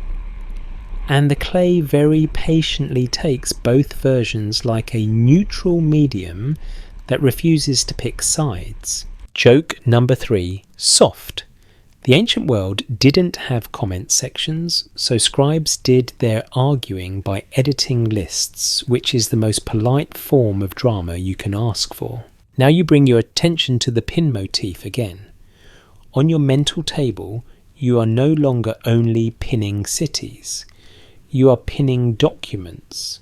You imagine each copy of the King List as a pin to a version, a snapshot. And what if the forgotten epoch is not a single hidden era, but the sum of all the gaps between versions, the places where scribes didn't agree, where memory frayed, where political needs tug the thread? That's a possibility, not a certainty. The mystery isn't in what we know, but in what we can't confirm. And the biggest thing you can't confirm is how much the list reflects lived reality versus curated tradition. But you can feel the list doing its work. It takes time and makes it fileable. It turns chaos into sequence. It gives you a route through a past that would otherwise be an ocean. And you, in the soft hum of the fan, allow that to be enough. You don't need to crack a code. You just need to notice the tool in your hand, the clay timeline and the way it behaves. Like a map of thinking, a map of how a civilization wanted to arrange its own story so it could be carried forward, copied, recited and believed, at least for the length of a night. You keep the clay timeline close, but now you stop treating the King List like a single road stretching cleanly into the distance. You start treating it like a city itself, layered, crowded, and built on top of older layers you cannot fully see. The fan hum stays steady. The lamp smoke curls up and thins out, and you imagine yourself standing at a crossroads where the list's neat sequence meets the messier truth of how cities actually live. Most historians agree that early Mesopotamian political life was rarely tidy. Archaeology suggests that city-states could rise, full recover and overlap in influence, sometimes within the same generation, depending on alliances, conflicts and the practical realities of water, trade and food. The evidence we do have points to multiple centres of power operating at once, and to rulers who used inscriptions, building projects and religious claims to strengthen their position. What's broadly accepted is that our reconstructed timelines for the 3rd millennium BCE are built from many kinds of evidence. and those pieces do not always line up into one clean chain. So you look back at the King List and you notice what it does that reality rarely does. It gives you one line, one baton pass, one kingship moving from city to city, as if nobody ever argued, as if nobody ever ruled at the same time, as if the world politely waited its turn. One interpretation is that the list is offering an idealized model, a straight road through what was in practice a maze. A careful reading might suggest that the text compresses complexity into a memorably recitable order, which makes it useful for teaching and legitimacy. And what if the map is not a survey of what happened minute by minute, but a simplified transit map, the kind that gets you from station to station while skipping the confusing back streets? Let me rephrase that more carefully. This is suggestive, not conclusive. The list's neatness might support the idea that it is shaped by ideology, but it does not prove deliberate deception, and it does not automatically erase all historical memory within it. Some parts are documented, some are interpretation, and some are gentle imagination. Historians still argue whether the King List's single sequence reflects a real tradition of recognized regional supremacy moving among cities, or whether it mainly reflects a later editorial attempt to impose order on overlapping and competing realities. You let that debate sit like a warm stone in your palm. Then you begin to picture the city layers. You imagine walking through a Mesopotamian city and realizing that streets are not permanent lines. They shift. A wall collapses and becomes the foundation for a new wall. A courtyard fills with debris and becomes a platform for a new floor. Archaeology suggests that this kind of rebuilding is exactly why tales form, because people rebuild on top of their own lives layer after layer until the ground becomes a history cake.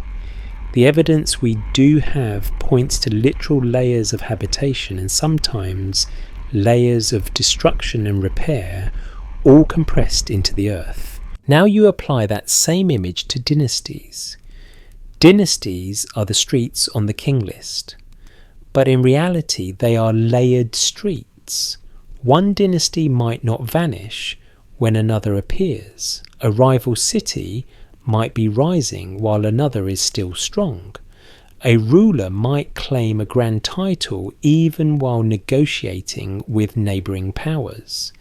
The evidence we do have points to a world where political claims overlap and where local power does not always match regional storytelling. One interpretation is that the list is flattening layers, turning a stacked city into a single street view. A more cautious explanation could be that scribes were working with limited and uneven information, and that the neat order reflects the traditions they inherited, not necessarily a calculated plan to hide complexity. Still, the effect is the same.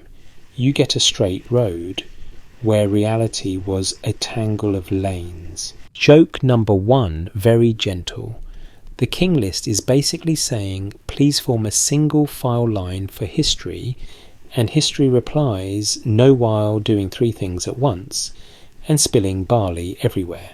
You move a pin on your mental table, then you realise you might need 2 pins for the same moment. 1 pin for one city's king, another pin for a rival city's king. That feels wrong to the list, but it feels right to the human world. And you can see why a scribe would prefer 1 pin.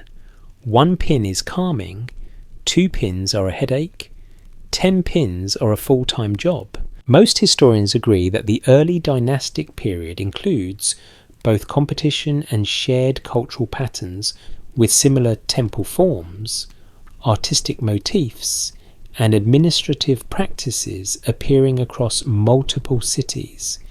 Archaeology suggests that trade and diplomacy connected these centres even as conflicts separated them. The evidence we do have points to the fact that dominance can mean many things: military reach, economic influence, religious prestige, control of waterways, or simply being the place a later tradition wants to celebrate. So when the King List says kingship is in one city, then in another, one interpretation is that it is describing a recognised narrative of prestige rather than a strict political timeline.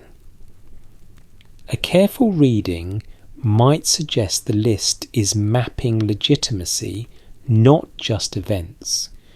And what if the forgotten epoch feeling comes from that compression, from all the erased overlaps and the smooth corners?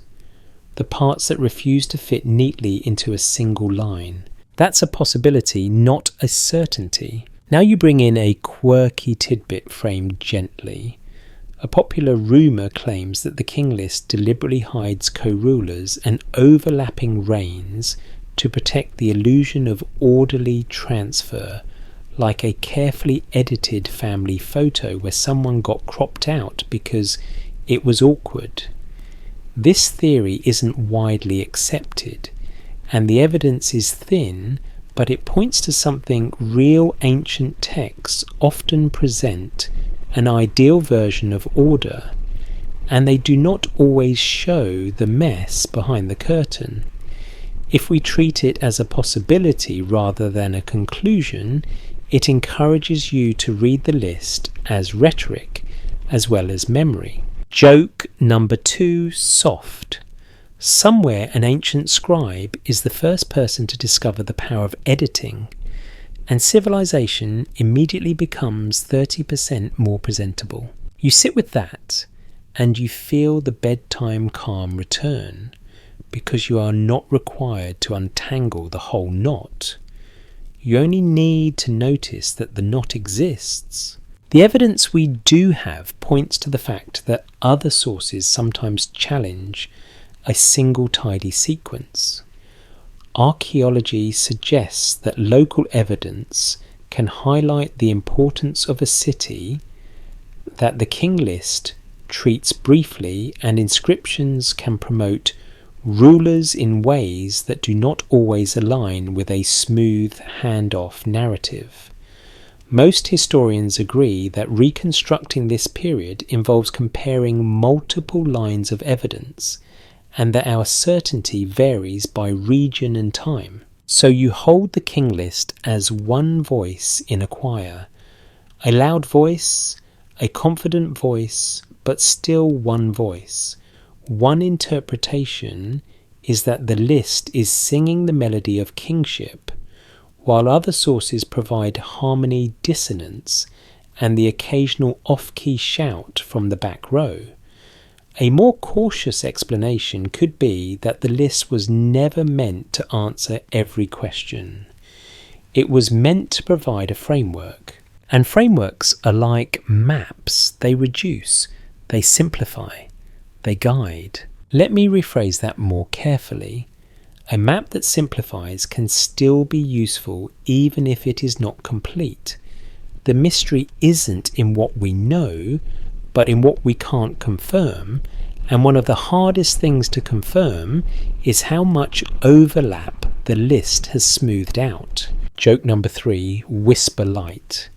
You came here for ancient kings and ended up learning that history is basically people arguing about whose turn it is forever, which is also how you decide what to watch on Netflix. You let the lamp smoke curl. You let the fan hum.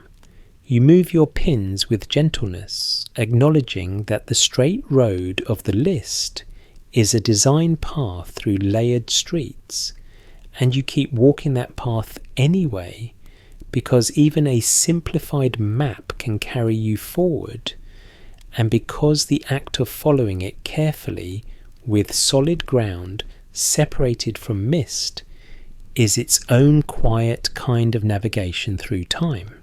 You keep walking with that simplified map in your head, and you let it be what it is, a guideline drawn over a crowded landscape, because now the route begins to feel less like a parade of crowns and more like a road that people actually travel, a road made of trade, rumour bargaining, and the quiet movement of materials the alluvial plain simply cannot provide on its own.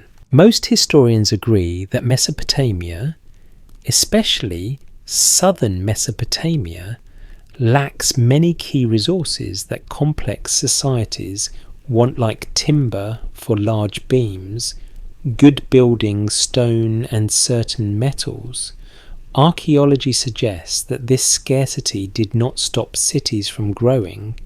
It pushed them outward into networks, because if you can't dig your copper out of your backyard, you make friends or rivals with someone who can. The evidence we do have points to long-distance exchange connecting river valleys, highlands and coasts, moving goods along routes that are sometimes visible through material traces like the presence of imported stone shells and metals far from their natural sources. What's broadly accepted is that trade and exchange were not side activities. They were structural, shaping wealth, influence, and the ability to build and equip institutions. And as you hold the King List again, your attention shifts. The cities on the list are not just places where kings sit, they are hubs on a broader web.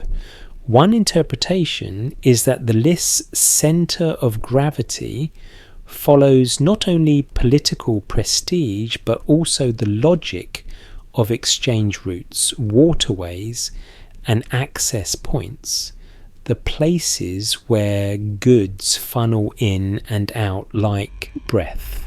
A careful reading might suggest that kingship moving is in part a story about who controls the lifelines, because controlling the lifelines is a quiet kind of power. Let me rephrase that more carefully. This raises the possibility that trade influences which cities appear prominent in tradition, but it does not mean the King List is literally a merchant itinerary. If the evidence is thin, we'll say so. You imagine the movement. Boats sliding along canals. Reed bundles creaking under weight. A load of timber that smells sharp and resinous, fresh cut somewhere far away where trees actually grow tall. A chunk of stone that feels cool even under midday sun, heavy with the promise of a temple threshold. You can hear the splash of poles pushing boats off mud, and you can hear the distant clink of weights and measures, because once trade exists, someone invents the concept of fair, and someone else immediately tries to invent the concept of technically fair. Joke number one soft. The first international trade agreement was probably just two people staring at each other and going, "Fine, but I'm keeping the good basket." Most historians agree that Mesopotamian exchange networks reached in multiple directions over time, linking to regions that provided stone metals and luxury materials. Archaeology suggests that items like lapis lazuli, certain shells and other exotic materials travelled very long distances before ending up in Mesopotamian contexts. The evidence we do have points to both everyday trade and high prestige exchange, because rulers and temples like to display the faraway in tangible form. What's broadly accepted is that imported materials often appear in elite or ritual contexts signalling connections and status. So you look at the king list's clean sequence again, and you ask a calmer question than, is this a hidden code? You ask, what kind of world makes a list like this feel necessary? One interpretation is that the list creates a narrative of order across a landscape that is constantly in motion, not only politically, but economically, as goods flow and priorities shift. A careful reading might suggest that kingship's movement is a symbolic way of describing shifting centres of gravity, the places where labour, resources and influence gather most intensely. Historians still argue whether shifts in Mesopotamian political prominence were driven more by military conquest and dynastic ambition, or by environmental and economic factors like water control, trade access, and the changing routes of exchange. That phrase settles like a blanket, driven more by this or that.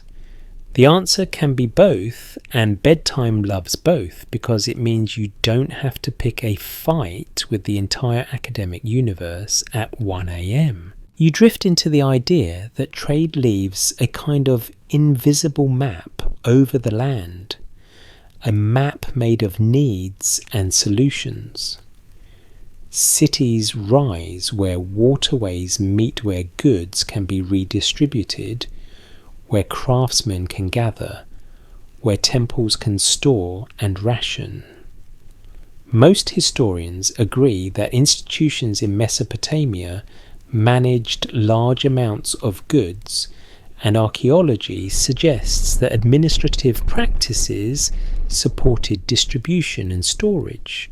The evidence we do have points to controlled economies in certain contexts with rations and quotas, as well as more flexible exchange beyond official channels.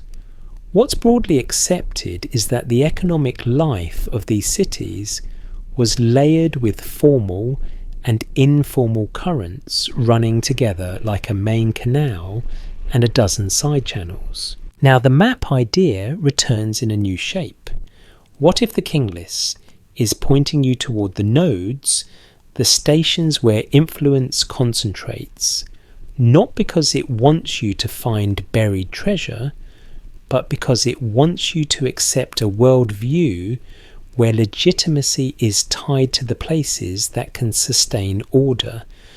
What if the list is in part a route through the centres of redistribution where kingship appears because the city has the capacity to feed arm and organise people? That's a possibility, not a certainty. You keep your solid ground close. Cities need food, water, labour and materials. Those needs create networks. Networks create leverage. Leverage becomes authority. Authority writes lists. Then the rumours begin, because trade routes are not only paths for goods, they are paths for stories. You picture a traveller arriving with a bundle of copper ingots and a mouth full of news. A rival city is building a new wall. A temple has received a strange stone from far away. A king claims the gods favour him. A storm wrecked the canal banks. Someone heard there's a better price for wool upriver. In a world without newspapers, rumour is the internet, and it runs on feet and boats. Joke number 2, whisper light. The ancient rumour mill is basically I heard from a guy who heard from a guy, except the guy is a boatman and the comments section is the marketplace. Now you allow the quirky tidbit, framed carefully. A popular rumour claims that certain lists and traditions preserve hints of very distant trade connections, so distant they feel almost unbelievable, and that the king list's city sequence is secretly aligned with a grand ancient trade corridor stretching beyond the land between the rivers. This theory isn't widely accepted, and the evidence is thin, but it thrives because long-distance materials really did appear, and the mind loves to turn real exchange into epic conspiracy.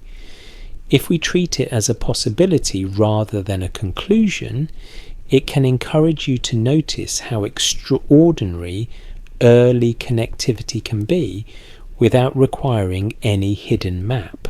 You return to the mainstream again because that's where the calm lives.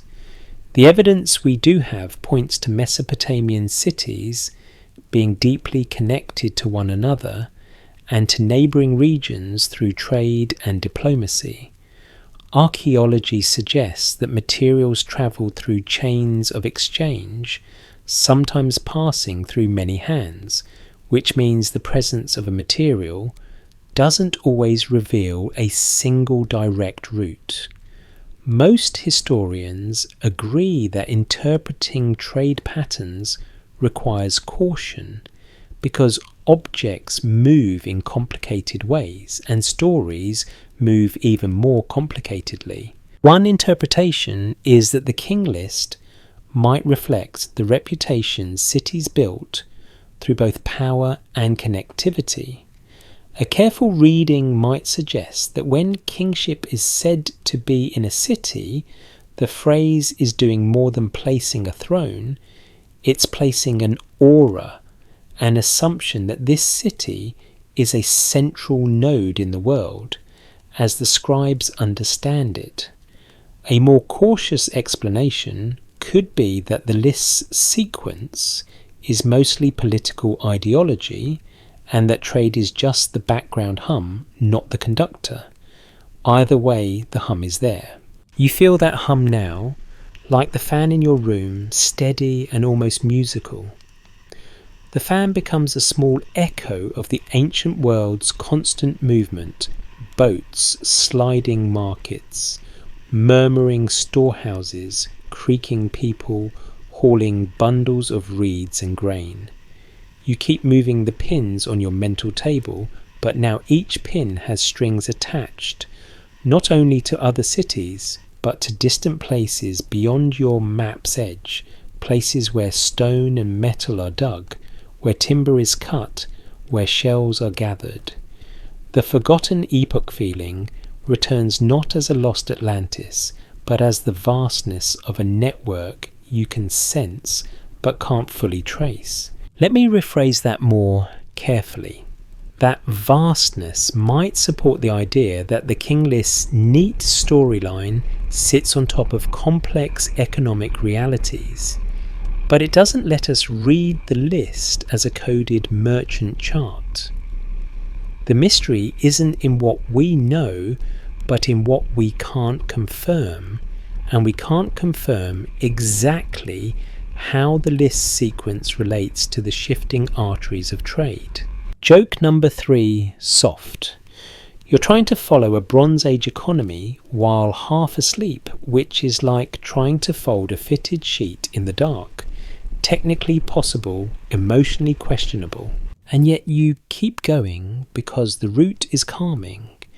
You take one more look at your pins and strings, at your imagined boats and bundles, and you let the King List sit in your hands as a text that might be doing two things at once, reciting a political melody and humming along with the rhythms of exchange. If we treat it as a possibility rather than a conclusion, it stays gentle and it stays honest.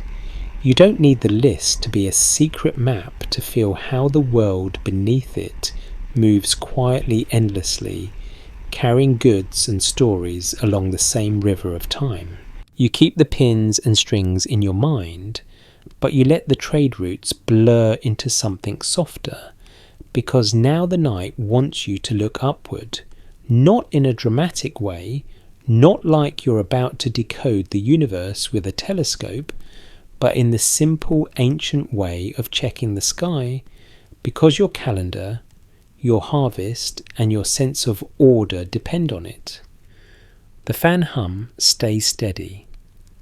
The lamp smoke curls and thins, and somewhere in your imagination above the flat plain, the stars look unusually close. Most historians agree that Mesopotamians paid careful attention to the sky, especially in later periods when astronomical and astrological traditions became highly developed. Archaeology suggests that celestial observation was tied to timekeeping ritual, scheduling, and interpretation of omens, with records that grow more detailed over time. The evidence we do have points to a worldview where the heavens and the earthly city are connected through divine signs calendars and the practical need to coordinate agricultural and religious life. What's broadly accepted is that timekeeping in Mesopotamia involved complex calendrical systems, often lunar-based, adjusted with intercalations to keep seasons aligned because the sky is helpful, but also annoyingly unwilling to fit neatly into your administrative expectations. You bring that mainstream anchor back to the King List's numbers. Earlier you felt the pull of the huge rain lengths, those mythic scales that look like they belong to a different measuring system. One interpretation is that the numbers might echo a culture that thinks in cycles where repeated patterns in the sky and seasons suggest that time is structured, not random. A careful reading might suggest that some rain lengths, especially in the mythic segment, carry the flavour of numerical symbolism rather than literal chronology. And what if the forgotten epoch is being measured not in human lifetimes, but in patterned cycles, the kind that make ancient people feel the universe has a rhythm they can follow? Let me rephrase that more carefully.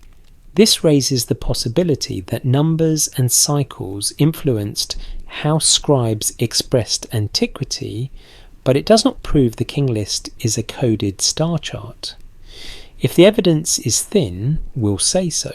Historians still argue whether the numerical patterns in early Mesopotamian king traditions reflect purely literary symbolism, or whether they preserve traces of older counting methods and cyclical frameworks that later scribes reframed as years. You pause on that phrase, older counting methods, because it's a doorway that doesn't require you to run into fringe territory. Counting methods change. Calendars evolve. Units shift. Even in your own life, a long time ago can mean last year, or when you were a kid, depending on whether you're tired. Scale is slippery, ancient scale even more so. Most historians agree that the base 60 system is a hallmark of Mesopotamian mathematics and time-reckoning traditions, influencing how people divided measures and tracked intervals. Archaeology suggests scribes learned multiplication tables and metrological systems, and that numerical training was part of their professional identity. The evidence we do have points to numbers being used for both practical and symbolic purposes, sometimes in the same breath. What's broadly accepted is that ancient numerical expressions can carry meaning that is not strictly counting years the way you count birthdays. So you imagine a scribe lamp lit like yours, copying a king's reign length, and you imagine that the number is doing more than telling time, it's telling status. The longer the reign, the more weight the king carries in the mythic past. It's a way of saying the first era is enormous, towering closer to the divine. Now you allow a gentle cinematic what if clearly framed. What if the King List is mapping epochs the way the sky maps seasons, with the flood as a kind of equinox line and the huge rains as a way of expressing deep time in the only language that feels appropriate, the language of cycles and grand numbers? That's a possibility, not a certainty. Joke number 1, soft. Ancient scribes look at the sky and go, we can absolutely manage this. And the sky replies by being irrational, which is a very polite way of saying the moon does whatever it wants. Now you bring in the quirky tidbit framed safely. A fringe idea proposes that the King List's longest reign numbers correspond to astronomical cycles, perhaps aligning with planetary periods or long calendrical counts, and that the kings are placeholders for those cycles rather than historical rulers. This theory isn't widely accepted, and the evidence is thin, but it appears because Mesopotamian interest in the heavens was real, and later astronomical records are impressive. If we treat it as a possibility rather than a conclusion, it can help you see how tempting it is to turn any pattern number into a cosmic code. You keep your feet on solid ground. The evidence we do have points to the fact that sophisticated astronomical recording becomes clearer in later Mesopotamian periods, and while earlier sky watching certainly occurred, we must be cautious about projecting later systems neatly backward. Most historians agree that cultural continuity exists, but details change over centuries. What's broadly accepted is that you cannot assume the same level of astronomical documentation exists in the earliest segments simply because it exists later. Let me rephrase that more carefully. Even if the King List numbers are influenced by numerical symbolism, that does not automatically mean they are direct astronomical data. Still, you notice something calming. Whether or not the numbers correspond to the sky, the idea of cycles fits the Mesopotamian mood. Floods come and go, crops rise and fall, cities wax and wane. Kingship moves, lists repeat, everything circles. Historians still argue whether Mesopotamian historical imagination was primarily linear, like a chain of rains, or cyclical, like recurring patterns of order and chaos, and how texts like the King List balance those two ways of thinking. You let that balance settle into your breathing. Linear and cyclical. The King List is linear on the surface, kings after kings. But the return of certain cities, the flood boundary, the repetition of formulaic phrases, all of that feels cyclical, like recurring chords in music. Now you bring the pin motif back with a small twist. You imagine each pin casting a shadow, and the shadows form a circle. Not because the map is literally circular, but because the mind wants closure. A careful reading might suggest that by presenting kingship as moving and returning, the list encourages you to feel that order is restored again and again, even after breaks. And what if the forgotten epoch is not one lost island of time, but the sense that the world has passed through many rhythms before arriving at the portion we can track more securely? That's a possibility, not a certainty. Joke number 2, whisper light. You came for kings, but now you're accidentally doing cosmic philosophy, which is what happens when you stare at numbers too long and the lamp starts looking judgmental. You soften back to mainstream because the mainstream is the pillow. The evidence we do have points to Mesopotamian cultures, caring deeply about calendars for practical reasons, agriculture and ritual, and for ideological reasons, the sense that the gods are ordering time. Archaeology suggests that institutions use timekeeping to coordinate offerings, labour, and festivals. What's broadly accepted is that the sky became part of the administrative machine, like a clock that you can't fix if it breaks. You just have to interpret it better. So when the King List offers huge stretches of time, one interpretation is that it is aligning human authority with cosmic scale. A more cautious explanation could be that it is simply using hyperbole and symbolic numerology to express deep antiquity and divine favour. Either way, it does something to your mind. It makes the past feel vast, and it makes you feel small in a comforting way, like looking at a night sky and realising your problems are not the whole universe. Joke number 3. Soft. The stars are basically the ancient version of touch grass, except you can't touch stars, so you just lie there and pretend your existential dread is educational. And you let that be the mood. The fan hum, the lamp smoke, the sense of cycles of measured intervals of kingship as a movement that might echo the sky's rhythm, even if we can't confirm exactly how.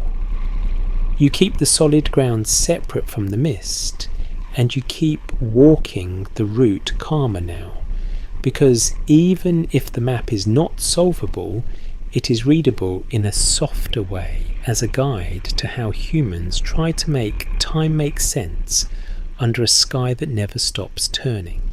You keep your eyes on the turning sky for one more breath, then you let it drift back into the background like a ceiling fan in a different room, because now you can almost hear the real sound of the King List being made. Not the dramatic sound of trumpets, but the small, dry sound of a stylus pressing into clay line after line, and you start to feel the presence of the compiler, the stitched-together scribe, the person who decides what the map looks like when everyone else has already walked the landscape. Most historians agree that the Sumerian King List survives in multiple copies and versions, and that scribal texts in Mesopotamia were copied, edited, and adapted over time. Archaeology suggests that tablets could be used in schools, archives, and administrative contexts, and that different sites could preserve different textual traditions. The evidence we do have points to the fact that what we call the King List is not a single pristine original, but a family of related texts shaped by transmission. What's broadly accepted is that scribes were active participants in cultural memory, not passive photocopiers. You let that sink in because it changes how you hold the map idea. If there are multiple copies, then there are multiple map drawings. And if there are multiple map drawings, then the question becomes less, what is the one true map? And more, what choices keep repeating across maps and what choices change? One interpretation is that recurring features like the flood boundary and the formula of kingship moving city to city reflect deep cultural assumptions shared across contexts. A careful reading might suggest that the list's structure itself is part of its message even when names or sequences shift. And what if you can feel the compiler's hand in that structure, like warm wax smoothing a seal, trying to make a coherent path through inherited fragments? Let me rephrase that more carefully. This might support the idea that the King List is curated, but it does not automatically tell us why each change occurred. If the evidence is thin, we'll say so. Historians still argue whether the major shaping force behind the King List was primarily political legitimation for certain dynasties, a broader cultural desire for ordered history, scribal educational practice, or some layered mix of all three. You imagine the compiler as a person with tired eyes and very steady hands, not a mastermind, not a secret codebreaker, just someone with a job that matters. The compiler has older lists, oral recitations, temple traditions, maybe local chronicles, and the compiler has a world where legitimacy is not an abstract concept. It's the difference between peace and chaos, between tribute and rebellion, between your city thriving and your city becoming a cautionary tale. Most historians agree that Mesopotamian rulers used texts and monuments to assert legitimacy. Archaeology suggests that building inscriptions, dedicatory objects, and administrative records often present rulers as chosen, successful, favoured. The evidence we do have points to ideology being woven into public statements. What's broadly accepted is that history writing in the ancient world often serves present needs. So one interpretation is that the King List is the ultimate present needs text. It arranges the past to justify a certain vision of the present. A careful reading might suggest that when kingship moves, the list is saying this is how rightful order behaves. It travels in a single line, and it ends where it ends for good reasons. A more cautious explanation could be that scribes were also genuinely trying to preserve tradition, and that political usefulness and cultural preservation are not mutually exclusive. They're often roommates. Joke number one soft. The compiler is basically trying to herd cats, except the cats are dynasties, and each one insists it's the main character. Now you let your mind do something that feels like detective work but without the stress. You picture the tablets, different versions, different sequences, and you imagine comparing them, not to catch a lie, but to see where memory shifts. If one version emphasizes a certain city, that might reflect the context of that tablet's production.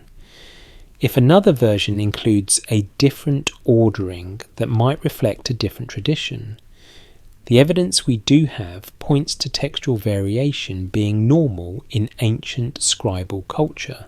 One interpretation is that these variations are like different map projections. The world is the same, but the drawing changes to serve a purpose. A careful reading might suggest that by looking at what stays stable, you can see the core world view, and by looking at what changes you can see the pressures of politics and identity.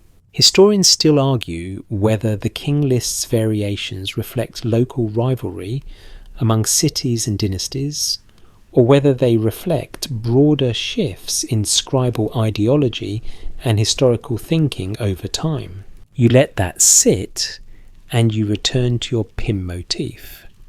On your mental table, you now add a second layer of pins, smaller pins for versions. You place one pin for one tablet tradition, another for another. And you realise the map is becoming a map of maps, which is either brilliant or a sign you need sleep, and honestly, it might be both. Joke number 2. Whisper light. Congratulations, you've discovered meta-history, the hobby where you read a list of kings and then start thinking about the person who wrote the list, about the person who wrote the list, and your pillow gently begs you to stop. Now you allow a carefully framed cinematic what if. What if the forgotten epoch is not a single lost time period, but the very space created by compilation, the gaps between sources, the missing links, the compiler tries to bridge with structure and symbolic numbers? What if those huge rains and the flood boundary are the compiler's tools for stitching, like thread pulled tight over a tear? That's a possibility, not a certainty. You bring in the quirky tidbit framed safely. A fringe idea proposes that compilers sometimes embedded intentional keys in texts like patterns meant to be recognized by trained insiders, and that the King List structure is one such key. This theory isn't widely accepted, and the evidence is thin, but it appears because structured texts feel like they want to be solved. If we treat it as a possibility rather than a conclusion, it can remind you that ancient scribes did have conventions and signals, even if those signals often served pedagogy and ideology more than secret communication. You steady yourself on mainstream again. The evidence we do have points to scribal training involving copying standard texts and to scribes valuing correct forms, correct sequences, and correct formulas. Most historians agree that the act of copying is itself an act of interpretation, because choosing what to copy, how to order it, and what to omit shapes meaning. What's broadly accepted is that the past is always filtered through the hands that preserve it. So when you hold the King List like a map, one interpretation is that you are holding the compiler's worldview. You are seeing time the way the compiler wants you to see it, as a single road of kingship. A careful reading might suggest that the map's clean line is a response to a messy world. A more cautious explanation could be that it is simply the easiest way to teach and remember. Historians still argue whether the King List's clean sequence was meant to be believed literally by its audience, or whether its audience understood it as an ideological framework, a kind of official story that coexisted with more local and complex understandings. You let that question float. Did they believe it literally? That's a modern question, and it can be hard to translate. People can believe a story as meaningful without believing every detail as a literal report. You do that all the time. You remember your own life as a neat sequence, even though you know it was messy in the moment. Joke number 3, soft. Your brain is basically its own King List, presenting your past as then I did this, then I did that, and quietly editing out the part where you ate cereal for dinner 3 nights in a row. And that's the calming point. The King List might be doing what minds do, creating order that can be carried. The compiler is not just a person in the past. The compiler is a function, a way of making the unmanageable manageable. If the evidence is thin, we'll say so. We can't reconstruct every editorial choice, but we can feel the hand smoothing the wax, tightening the thread, drawing a line through chaos. You hear the stylus scratch. You see the clay shine. You feel the warmth of the lamp, and you keep moving, because once you recognize the compiler's hand, you start to notice how the map gets clearer in places where the compiler has more solid ground, where names and reigns begin to match other traditions more closely, and where the mist begins slowly to lift. You keep listening to that dry stylus sound in your imagination, and the more you listen, the more you can tell when the clay is firming up, when the story is no longer pure mist. It's like walking from sand onto packed earth. Your steps get quieter. The pins on your mental map stop wobbling, and you feel the King List doing something that is easy to miss if you only chase the mysteries.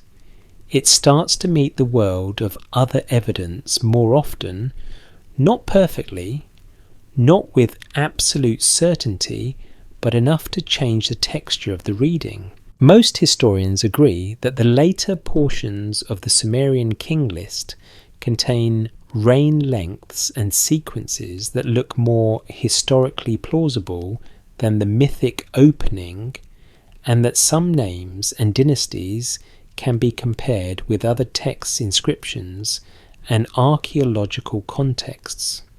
Archaeology suggests that as you move deeper into the 3rd millennium BCE, the amount of material evidence and written evidence increases, though it remains uneven. The evidence we do have points to kings and cities that leave traces in building inscriptions, dedicatory objects, and administrative records. What's broadly accepted is that the closer you get to periods with more contemporary documentation, the more grounded your reconstruction can become, even if it's never perfectly complete. So your map changes again. Earlier the map felt like a shoreline of myth. Now it feels like a road with more signposts, more mile markers, more places where you can look over and say, okay, something here connects to something else we recognize. One interpretation is that the King List's increasing plausibility is intentional, a way of easing the reader from legendary deep time into a remembered political world, like a slow dimmer switch bringing a room into focus. A careful reading might suggest that the list is built to be credible where it needs to be credible to anchor its ideological story in portions that feel verifiable. A more cautious explanation could be that the list simply draws on better information as it approaches more recent times, because the compiler has more sources, more traditions, more records to pull from. Let me rephrase that more carefully. The list's later plausibility might support the idea that it preserves real dynastic memory, but it does not make the entire list a straightforward chronicle, and it does not turn the mythic segment into literal history. Some parts are documented, some are interpretation, and some are gentle imagination. Historians still argue whether the King List's later sequences reflect relatively accurate dynastic order, or whether they remain heavily shaped by ideology and selective emphasis, even when the names feel more real. You sit with that and you let your mind do the calm thing. It loves you, separate the solid ground from the mist. On solid ground you can accept that certain dynasties and rulers are better attested than others, and that later periods leave more inscriptions. You can accept that different kinds of texts exist, some administrative, some dedicatory, some literary. You can accept that comparing them can strengthen or weaken confidence in certain sequences. On the misty side, you keep the map of a forgotten epoch question alive but softened. What if the map gets clearer only when power wants it to? Not because there's a conspiracy, but because ideology needs anchors. If you're trying to convince people that kingship belongs in a certain line, you want some points on the line to feel sturdy. That's a possibility, not a certainty. You imagine a city gate at dusk. The wall is warm from sun. The air smells like baked brick cooling. A guard leans on a spear, bored because boredom is timeless. Inside, scribes are writing. outside people are hauling sacks of grain, and somewhere in the middle, a king is trying to look like the universe agrees with him. Most historians agree that kings in Mesopotamia used public works, temples, and inscriptions to present themselves as maintainers of order. Archaeology suggests that building programs and religious dedications were ways to display power and piety. The evidence we do have points to the idea that legitimacy was always contested and always reinforced through ritual and narrative. What's broadly accepted is that texts often reflect these concerns. So when the King List's later segments align more comfortably with other evidence, one interpretation is that you're seeing the portion of the past where kingship is not only lived but recorded with more consistency. A careful reading might suggest the list is leaning on that recorded world to support its broader storyline. A more cautious explanation could be that the list is simply part of that recorded world, one of many texts shaped by the same cultural forces. Now you bring in the quirky tidbit framed gently. A popular rumour claims that whenever an ancient list starts matching other evidence, it means the earlier parts must be hiding something real too, like a secret that becomes readable if you just decode it hard enough. This theory isn't widely accepted, and it's a bit of a mental trap, because increased plausibility later does not automatically validate the mythic earlier.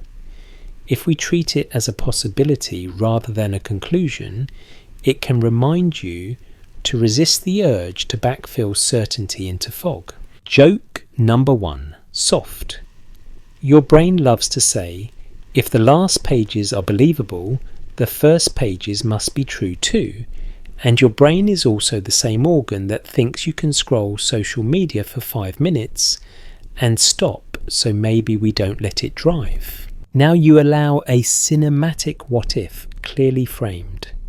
What if the list is designed like a bridge with one end anchored in solid stone, the later dynasties and the other end stretching into mist?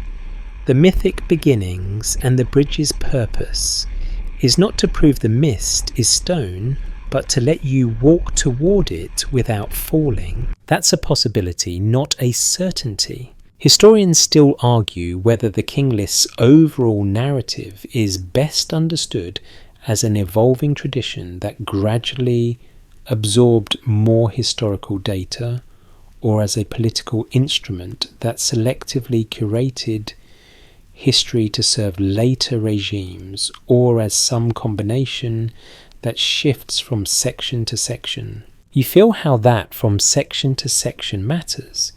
It means you don't have to choose one explanation for the whole document. You can let it be layered. You can let it change texture. That's realistic. That's also soothing, because it means uncertainty doesn't ruin the story. It just becomes part of the landscape. You return to the pin motif again. The pins near the beginning were stuck in mist. The pins now are stuck in firmer clay. They hold better. You can tug on them and the whole map doesn't wobble as much. And you realise the forgotten epoch might not be a single missing continent of time. It might be the early zone where pins won't hold because the ground is too soft, too legend rich, too record poor. Let me rephrase that more carefully. That doesn't mean nothing happened in that early zone. It means we can't confirm it with the same tools.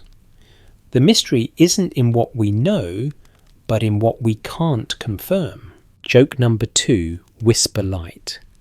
The early past is basically a very fluffy carpet, and every time you try to plant a fact pin, it leans sideways like, nice try. Now you imagine the compiler, again the stitched together scribe. In the later segments, the compiler can lean on names that appear elsewhere, on traditions that have more anchors. In the early segments, the compiler leans on symbolic numbers, flood boundaries, and mythic framing. One interpretation is that the compiler is honestly signalling the difference, offering a structured way to move from unverifiable antiquity into more verifiable history. A more cautious explanation could be that the compiler wants the whole list to feel continuous, and smoothing is part of the job. Either way, the effect is the same. You, the listener, glide forward from fog to firmer ground. Now, joke number 3, soft and modern. The King List is like your phone's map app switching from here, be dragons, to turn right in 200 feet.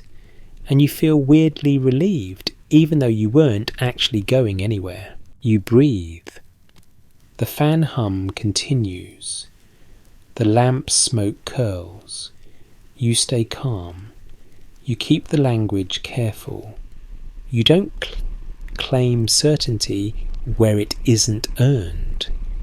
But you also don't pretend the list is useless.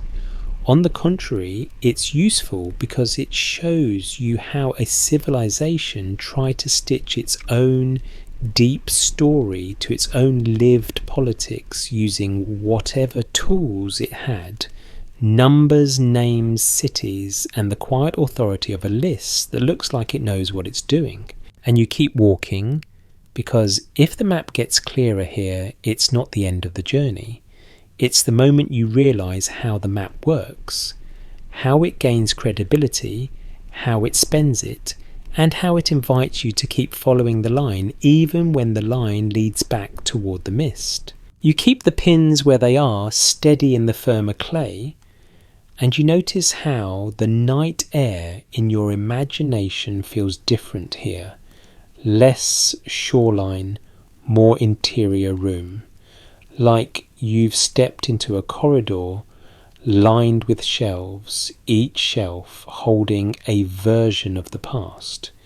The King List is still in your hands, but now it feels less like a story you're reading, and more like a tool. You're holding a tool that can be used carefully or recklessly depending on how you grip it. Most historians agree that texts like the Sumerian King List need to be read alongside material evidence and other writings because no single source gives a complete picture of early Mesopotamian history.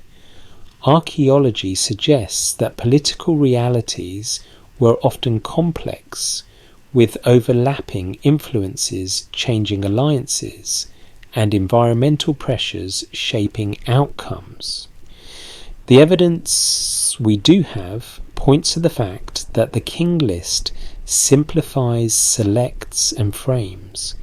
What's broadly accepted is that the list can preserve genuine historical memory in places while also serving ideological purposes, and the tricky part is separating those functions without tearing the whole cloth. So you slow down and you talk to yourself the way you would in a calm museum gallery at night. The kind of museum that doesn't exist, but feels soothing anyway. You remind yourself of the rules, not as rules, but as a gentle posture. We're not proving anything tonight. We're following clues. If the evidence is thin, we'll say so. Some parts are documented, some are interpretation, and some are gentle imagination. We'll keep the solid ground separate from the mist. And then you let the theories at the edge of lamplight drift into view because the King List has always attracted them.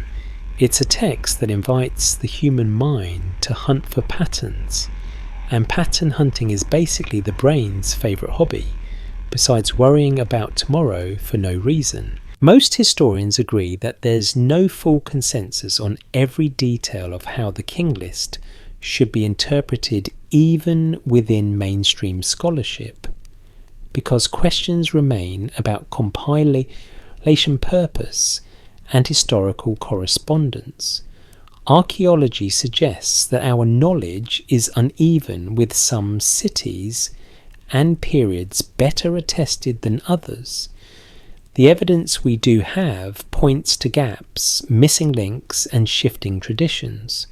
What's broadly accepted is that the King List sits at the intersection of history, ideology, and literature. Now you allow a fringe-safe framing because it belongs here and you do it gently. A fringe idea proposes that the King List is more than a legitimation document, that it encodes a route, a set of coordinates, or a hidden record of a forgotten epoch that predates the well-attested dynasties. This theory isn't widely accepted, but it keeps returning because the list's early numbers are so strange and the flood boundary feels so dramatic. If we treat it as a possibility rather than a conclusion, we can explore why it feels persuasive without pretending it's settled. Historians still argue whether the popularity of coded map readings reflects something genuinely unusual in the text structure, or whether it mainly reflects modern pattern seeking applied to a document that was never meant to function as a puzzle. You sit with that and you do the calm thing. You look for the mainstream explanations first, because the mainstream explanations are often less thrilling but more reliable. One mainstream safe anchor is that ancient texts often use stylized numbers to convey grandeur. Another is that political legitimation often requires a coherent lineage, and lineage stories often smooth complexity.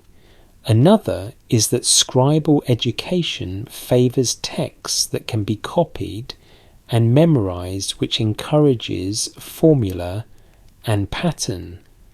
The evidence we do have points to all of these forces existing in Mesopotamian culture. A more cautious explanation could be that the King List's mystery features are not clues to a hidden epoch, but standard tools of ancient ideological storytelling. But then you let yourself ask the cinematic question anyway, because bedtime is allowed to be imaginative as long as it stays honest. What if the story is pointing at something else? Not something you can prove, not a hidden truth, just a possibility that changes the mood.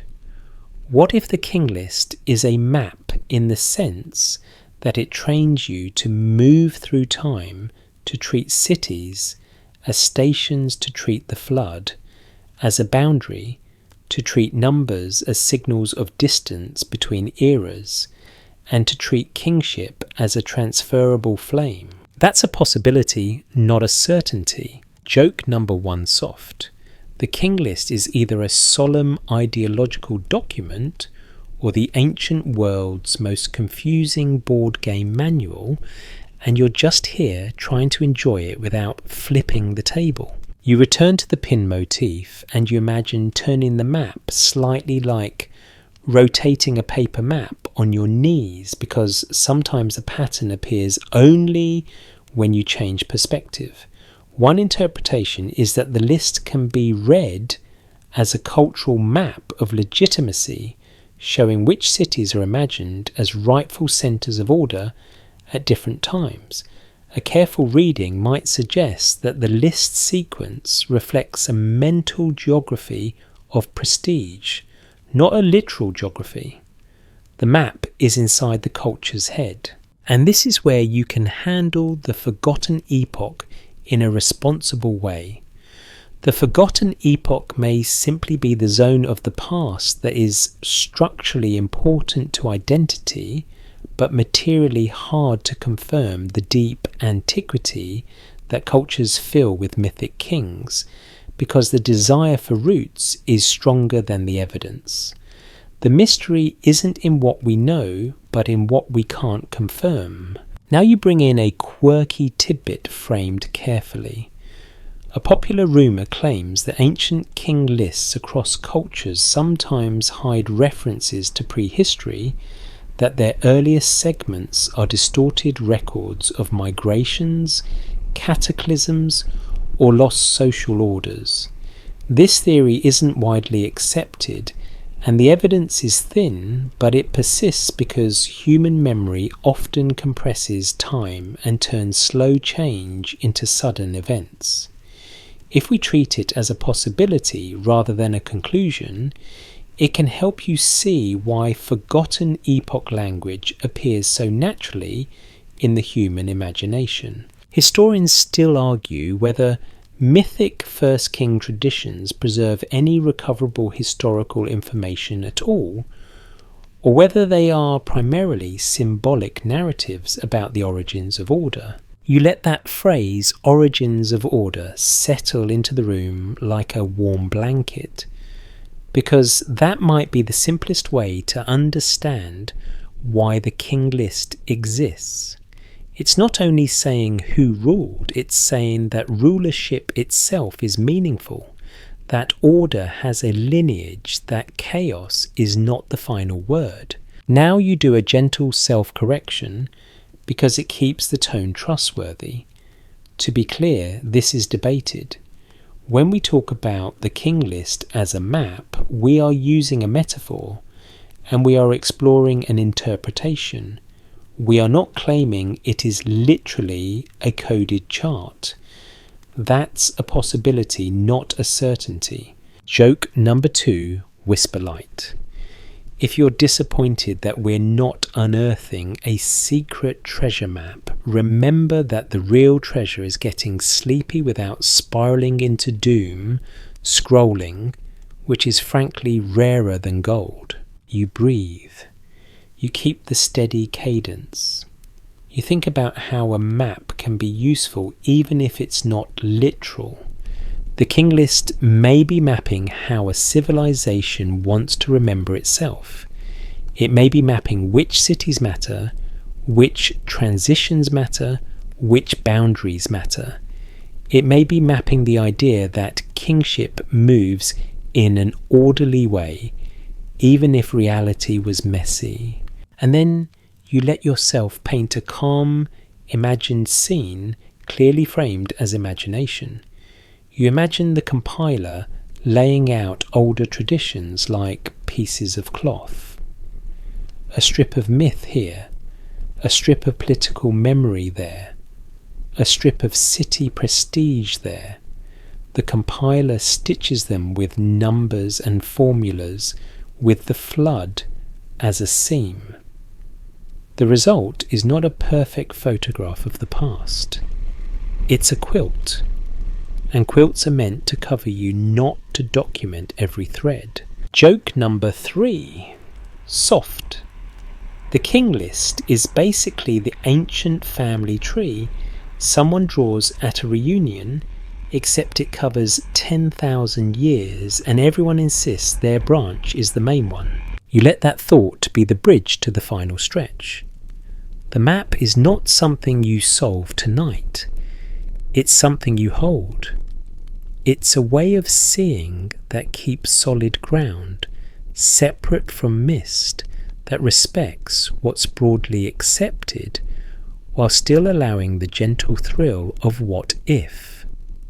And as you feel the room grow quieter, you realise you are nearing the end of the route, where the question becomes less about the kings and more about you, the reader, the listener, the person being guided by this ancient tool into a calmer relationship with uncertainty. You stay in that quiet museum corridor of your imagination, shelves of clay tablets stretching into shadow, and you realise the night has slowly changed what you want from the Sumerian King List. Earlier, you wanted an answer, or at least a clever pattern that clicks like a lock. Now you mostly want a gentler way to hold the unknown without squeezing it into something it isn't. The fan hum is steady, The lamp smoke thins and the pins on your mental map don't feel like a challenge anymore. They feel like a calm arrangement of reminders. Most historians agree that the Sumerian King List is a curated text shaped by scribes in a world where history, ideology, and teaching often overlap. Archaeology suggests that power in Mesopotamia grows from very grounded things: water control, labour, organisation, temple institutions, trade networks, and the ability to build and rebuild. The evidence we do have points to a landscape that is both real and symbolic, where cities are physical places and also containers for identity. What's broadly accepted is that the list cannot be read as a perfect factual ledger from the beginning to the end, and yet it also cannot be dismissed as meaningless because it preserves how a civilization wanted to narrate order. One interpretation is that the King List is a map of attention, not a map of coordinates. A careful reading might suggest it teaches you to think in stations, Kish, Uruk, and beyond, to think in boundaries like the floodline, and to think in scale, mythic numbers, where the ground is soft human numbers, where the ground is firm. And what if the real forgotten epoch is not a hidden kingdom you can locate, but the deep zone of time where memory becomes story, because evidence can't carry the weight alone? Let me rephrase that more carefully. That's a possibility, not a certainty, and it's a way of reading for meaning rather than pretending we can confirm what we cannot confirm. If the evidence is thin, we'll say so. We'll keep the solid ground separate from the mist. Historians still argue whether the King List is best understood primarily as political legitimation that imposes an orderly storyline, or as a cultural memory tool that preserves real sequences in places while openly shifting into mythic register where the past becomes unreachable. You let that debate settle without needing to resolve it. You don't have to pick one box and lock the lid. You can hold both a real world of cities and rulers and administration, and a symbolic world of cosmic kingship moving like a flame. That balance is the safest way to read a text like this, without turning it into either a conspiracy or a shrug. Joke number one soft. It's like the King List wants you to believe history is a single file line, and you're like, I respect the effort while history is behind you doing cartwheels. You return to the small motif you've carried all night, the pin-catching lamplight. You imagine your finger hovering over the first pin again, the one stuck into mist, and you feel a calmer curiosity about that fog. A fringe idea proposes that the earliest segment is a coded record of something far older than the written tradition, a forgotten epoch preserved in disguise. This theory isn't widely accepted, but it's easy to understand why it lingers, because the early rain lengths and the flood seam feel like an invitation to secret meaning. If we treat it as a possibility rather than a conclusion, we can enjoy the question without turning it into a claim. A more cautious explanation could be simpler and honestly more human. Most historians agree that cultures often stretch time at their beginnings using mythic scale to express the magnitude of origins. Archaeology suggests that deep prehistory does exist behind the texts, but it is accessed through material traces, not kingly biographies. The evidence we do have points to gradual development, villages to towns, towns to cities, administration to kingship, and not a single dramatic switch that a list can neatly capture. Joke number 2. Whisperlight. If someone offered you a perfectly tidy timeline of the last 1,000 years of your own neighbourhood, you'd be suspicious. So it's probably fair to be a little suspicious of a timeline that starts with reigns longer than your entire species' patience. You glance at the flood scene again, not as a literal event you must locate, but as a symbol the scribes use to divide kinds of time. The before is the realm where scale is mythic and meaning is cosmic. The after is the realm where rulers feel closer to the human world of institutions, walls and records. One interpretation is that the list is warning you gently about its own limits. A careful reading might suggest the scribes are saying this is where the ground changes, so walk differently. That's a possibility, not a certainty, but it's a kind possibility because it encourages humility. And humility is the true bedtime skill. You're not here to conquer the past.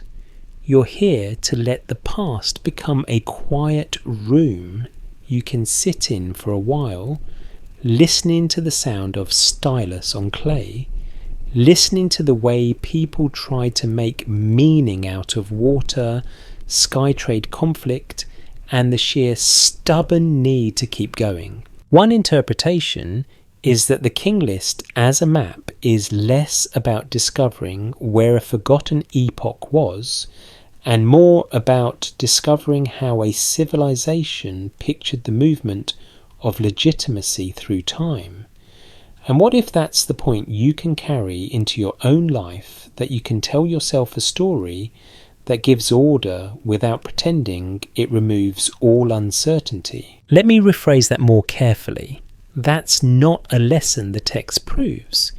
It's a quiet use you can make of it. Joke number 3, soft.